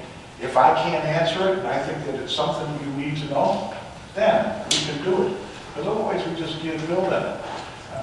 I don't want to be in a position where we're constantly spending money for something that we shouldn't be spending. So, No offense taken here. okay. So, last thing, it's my desire to move forward for the betterment of our community. I want the community to feel comfortable with us. Has mistakes been made on some things? Yes, they have. Are we addressing them? Yes, we are. Are we going to eliminate them? Yes, we will. So, if you have anything else to say? I do. Okay. I would like to respond to that. So, I don't know how to say this. To put it in context, I never chose to make the complaint I filed with the Attorney General public. I never chose to use it as a campaign issue because it happened during the election process. Because for me, it wasn't about that. And when the Attorney General made the ruling, and I will quote, accordingly, the board violated section 2.06A of OMA. That's from the Attorney General's office. Because the board has purchased a new recording device, and Mrs. Holt is now a member of the board and who presumably is present at closed session meetings, has direct involvement in the manner closed meetings are held, and may use her position on the board to promote its compliance with OMA, no remedial action is necessary. Can I ask a clarification question? Yeah. When it says the board violated, the clerk is included in that board. Right, So it's not just right. the trustees and the mayor, it's the clerk as well. It's all of us. And they declined to issue a binding opinion because the parties disagree as to whether the portions of the closed meeting were inadvertently or purposely not recorded. The parties agreed that the closed session was not recorded in its entirety. And you did state today that you could agree that the recorder possibly, because it's not just happening at one time, but it twice can malfunction. So I understand now what the objective of this. This is not a game that I like to play, but I know how to play it. So obviously you guys wanted a public apology, and that's why you chose to make that public, even though we've discussed it behind closed doors, and I have apologized to Attorney Hansen, and I've apologized to Trustee Speaks. I don't feel I owe an apology to anybody else. I've been trying to move forward for the last several months, but I feel like, even though you sit here saying you want to move forward, I feel like your statements are designed nothing more than to malign me, and now I would like the opportunity to respond. Good. Okay, there are several key circumstances that affect the backlog of minutes. I went through my paperwork that I took when I cleaned out my office. These are my working sheets for executive session minutes from each calendar year as I was working on them. That shows that I was keeping up with them, okay? I fell behind in August of 2018. I was contacted by Keith Gray. He talked to the village manager, Mike Mertens. Talked to Mertens. I talked to Keith in August, and I said, yes, I had fallen behind, but I would be caught up. I spoke to you in December about it, and I assured you I am caught up, because I was caught up by November, and that's just for that year. I was caught up in 2016, 2017, 2018, and when I left office, I left no untyped minutes for Christina. When I took over as clerk, I had to type 16 sets of minutes for the prior clerk. 14 of those were executive session. Executive session minutes can only be typed in the office. So when the clerk is also doing the collector role, and I was also doing the community fest for 4 consecutive fests, I was in charge of the beer vendors, the food vendors, the sponsorships, advertising, as well as all of the money. That in and of itself was like a full-time job for the months of April, May, and June. All of those things affect your ability to fall behind with keeping the minutes tight. But the minutes were always done. Where the backlog exists when I left office, and Christina has done an amazing job of since trying to get caught up, I don't set the agenda. That was never part of my role. That role falls between the village manager and the mayor. You guys set the agenda. We've had 3 village managers and 2 interim village managers in 4 years. And if that is not a consistent role, and they're not keeping that consistent issue on the agenda, okay? I mean, who am I to tell them, this is not on the agenda? We've had a lot of executive sessions where we're interviewing clients for that role, or candidates. There are a number of reasons as to why the backlog exists, and I will not accept that this is solely on me. I dispute that. Furthermore, to talk about that exact list, we resolved that. I don't know why it was never approved in open session. The consensus was in a closed session, but I assume it was for that reason it was left off the agenda. The 12-12 draft was submitted for approval on February 27th, and there were requested revisions, which I did. I made a red line copy to reflect the discussion on February 27th. I plan to present it at the following March meeting. I was not going to comment on 116, but you just did, so there's that. Now, the board met on February 27th for review and approval of executive session minutes, and we discussed 14 sets. And I have spoken on my working sheet that I had when I left office. Consensus was reached on the 10 sets of minutes pending typo and other miscellaneous corrections, such as spelling. It was planned, and you are all welcome to go listen to the recording again, to approve said minutes at the next regular meeting in March. However, you, Mr. Mayor, canceled the regular March meetings, and you scheduled a meeting on March 20th. I was told, pardon me, I was told by Heather Kupidinski, who was the then acting co-interim village manager, with Mr. Baber, that you wanted only essential items on the agenda, and you did not want executive session on the agenda. And if you look at the agenda that was posted for the March 20th meeting, it's not on there. So we never went into open session to approve those minutes that we had consensus on February 27th. That's not my fault. That meeting on March 20th lasted all of 3 minutes. It abruptly ended. We did not discuss executive session minutes or personnel, what you state on the recording that day that we're going to talk about. And then you canceled executive session on both April meetings agendas. And if I could just step in, I don't want you upset, sorry.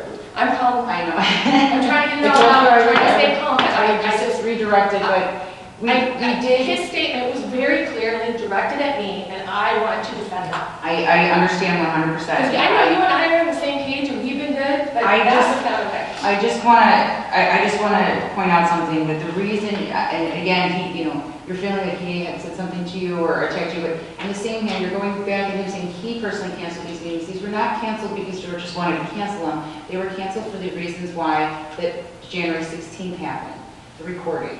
Nobody wanted to have, and nobody wanted to have a meeting with a broken recorder, and not being fixed. So in that defense, it wasn't just because George wanted to cancel a meeting, and I don't want that out there. I want to be honest and say the reason the meetings were canceled is nobody at that time wanted to have a meeting with a broken recorder, and with the situation that happened on January 16th, there was no trust factor there. So I think we were just kind of playing out the term and just letting it go until I had taken off. But he also did not discuss with me an alternative, which was, at that time, we could have recorded it on that little handheld recorder that we had purchased a new recorder, which you refused to use. Because it states in the statute that it doesn't state how the recording has to be made, and you were not my boss. And I did not agree that there was something wrong with the recorder. And that is why... Which you do admit now that there was. No, what I admit is it is possible that it was not intentional and it was a malfunction. It was. And I admitted that before.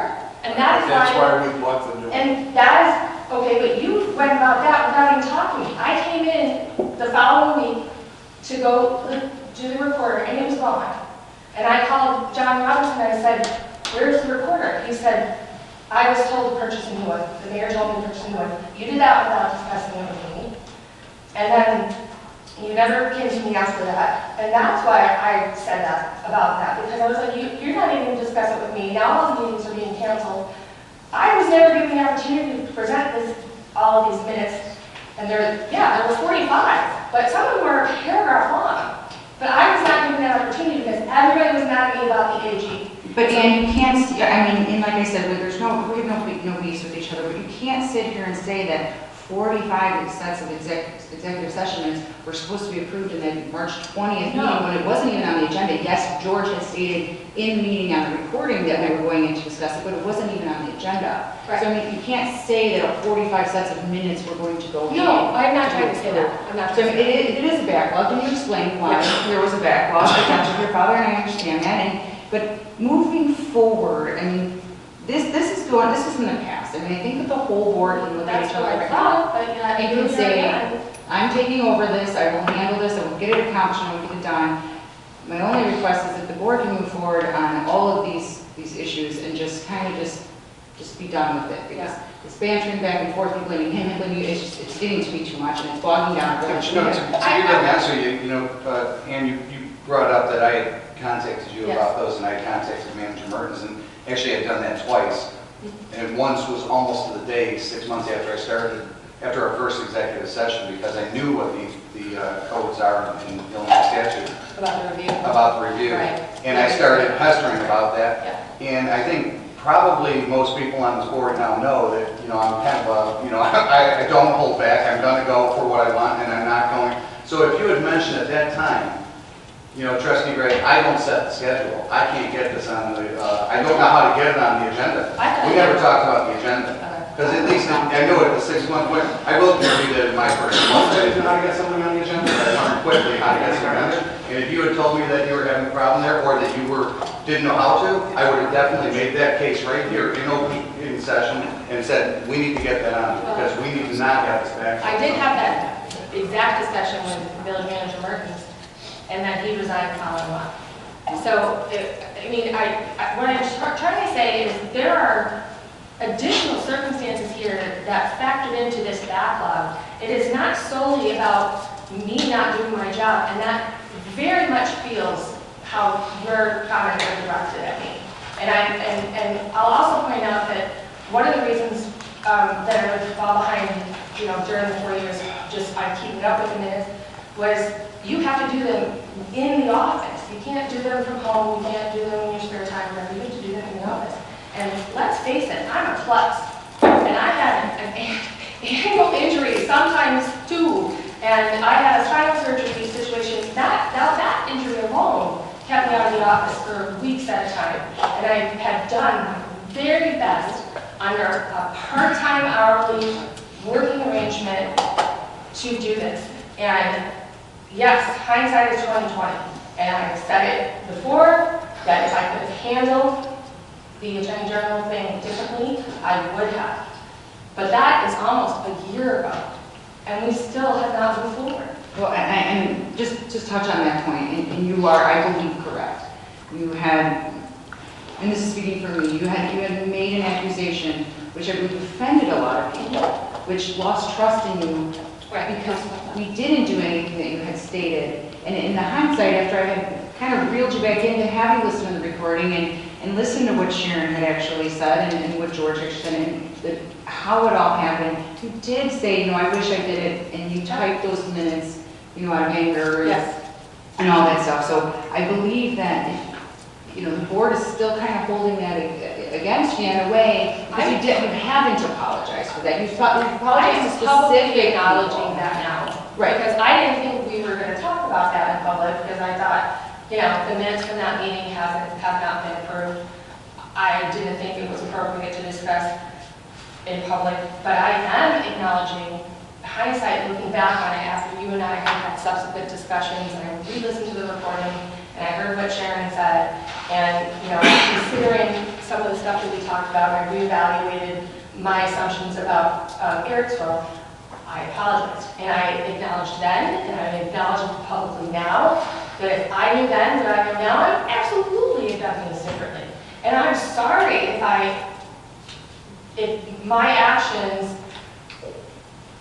led to this distrust factor, but that was in January, and it's December, and I've been working with Christina since May to try to get all this worked out, and it just seems like no matter what I say, no matter what I do, it just keeps coming back, and I'm feeling defensive. And I don't know how maybe much more I now- need to publicly acknowledge. This is the first step of the public apology. Because I didn't know we were going to talk Right, about so that. I mean, so hopefully, now that it's out there and we're, facing the forefront of it, that maybe we can move forward on, not me, I've already moved on, but I'm saying maybe others can move, forward now that it's out there publicly and, it's not so much, and yes, the trust factor is, has been, tainted a little bit, and now that you've accepted that and understand that, And that goes both ways. It goes both ways. There are issues that I'm not going to talk about that have led to distrust issues with certain people on this board, but I still want to move forward, and I still want to work on the business of the village, and be professional with people, but So in regards to this executive session stuff and the business registration and the liquor licenses and stuff, when I come forward again with my report, I want everyone to understand this is not an attack on me, and this is just me keeping you abreast of where we stand and the public to know where we stand. So I don't want to have this debate every single time. It's out there, it's open, I got it, it's out of the way now, and every time I come forward, this is just a progress of how we're moving along. And hopefully eventually that this will be a real part-time job and not a full-time job as that it really is turning out to be. And I just want to summarize that I really appreciate everything Christina has done, and she and I are on the same page that with regards to the collector's responsibilities, those should be disseminated to staff. This is an ordinance that talks about the collector's salary. And we talked about that in the August meeting, that when those changes are made and Carrie finds the appropriate people to handle those roles, The collector's salary can be removed effective immediately, because you said you didn't have a problem with that. I don't want to speak. No, and that was part of what I was saying, is that I'm not looking for a pay increase, or I'm not looking for, any kudos for this. I'm just saying if the job of the collector is going to be dispersed amongst the staff, then the clerk's pay should be reduced if those are not my ultimate responsibilities. But at the current time, we're still trying to figure out the SOPs and who's handling it and what's doing it. So once that is all handled and squared away, then that will be something that we discussed. Yeah, and like I said, I prepared those notes and I gave them to staff on May 8th.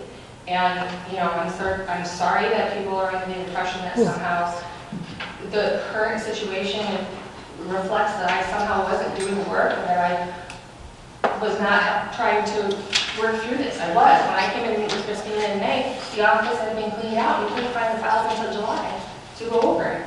So, I wasn't clerk anymore. I feel like you're still holding that against me, George. Mr. Mayor. Am I holding anything against you? No, it was about the business registration specifically. I think it was confusion and a lack of understanding of the process, because nobody else did it but me. And did I like that? No. And should I have come, before and maybe tackle it in the way Christina did? Well, sure. I can say that now. Do I apologize for that too? I don't know. I just want to move forward too, because I'm tired of the bickering. I'm tired of bickering, and I'm tired of having the things to where we have to find out where they're at. All we're trying to do right now is Christine's working on them. She's getting them in all in order. You can't help her because you were not the clerk anymore, which makes it a little bit harder for her. How can I not help her? I'm a trustee. I'm reviewing those minutes anyway. When you review the minutes, you can explain. Well, that's what we're doing. We're reviewing the minutes and trying to figure out which ones haven't been approved yet, and vice versa. Why? Who's to say that I can't help her? So in the years past, from 2001 until 2015, there was one in 2013, but the proper protocol of how to release minutes were not ever really done.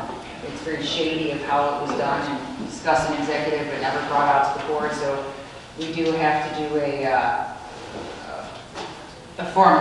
resolution, to go backwards. So Ann and I did take a binder and go through, and wow, there's some serious mistakes made on dates and how they went about it. So picking apart each binder, it's going to take a process, but it will get done. And I'll talk to Carrie and George about the minutes that I feel that were already sort of approved and get those out of the way. It's just going to be a lot of one-offs for you guys, so, are just going to have to go with the flow on me on that one. Okay. Anyone else have anything to say? Well, I have a comment under new business. Just quick, I know it's getting awfully late, but I just want to, I don't believe that publicly attacking another elected official is going to help us trying to work closer together with the township, whether it's an IGA or anything else. So I think that was wrong to do. And I respect your opinion, and as I stated, that was my personal opinion, because I worked alongside her for 4 years. And I just don't think that that's a realistic concept in the big scheme of things. That's all. And I'm sure I'll deal with her, when she hears about it. I have 2 things that I wanted to talk about on new business. I'll keep it as short as possible. I would like to know, and I would like to disclose what the village is paid. The village pays for videography, what we pay now. Are we in compliance with laws as it pertains to video retention, closed captioning, approval of minutes being? So basically, the reasons the township gave that it would cost $36,000 a year, I want to know, are we in compliance with those things? So what are we paying, and are we in compliance? And if we're not, what do we need to do to get in compliance? So I'll give you this. Okay. And then I know there was, I think a memorandum or something that talked about maybe Channel 6 on Comcast. What about all the people who do Comcast? Are we still going to put meetings on YouTube? Yes, Okay. we still do both. Okay. It's just the getting our own cable station was just an opportunity for us to expand our reach to as many residents as we can. It doesn't mean that we won't continue to do the YouTube, it's just one other way to communicate. Yeah, that's what it's. And then, this I will, to save time,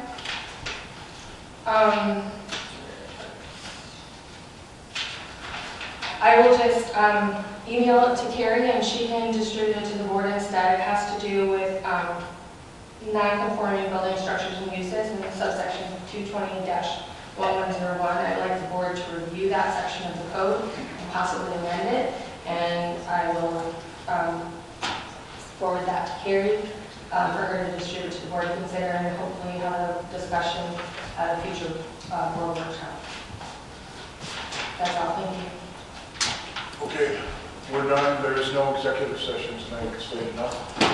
Yeah, I think we should cancel it. We'll pick up those items at the January 8th. Do you guys want to discuss executive session minutes anymore? I'm just kidding. Let's go on. Trustee Perry is also going, I'd like him here to what we're doing stuff. So I need a motion to adjourn. I'll second. All in favor? Aye. Second. Yeah. Merry Christmas, everybody. Merry Are we going to see you Christmas. 23rd? Your meeting on the 23rd?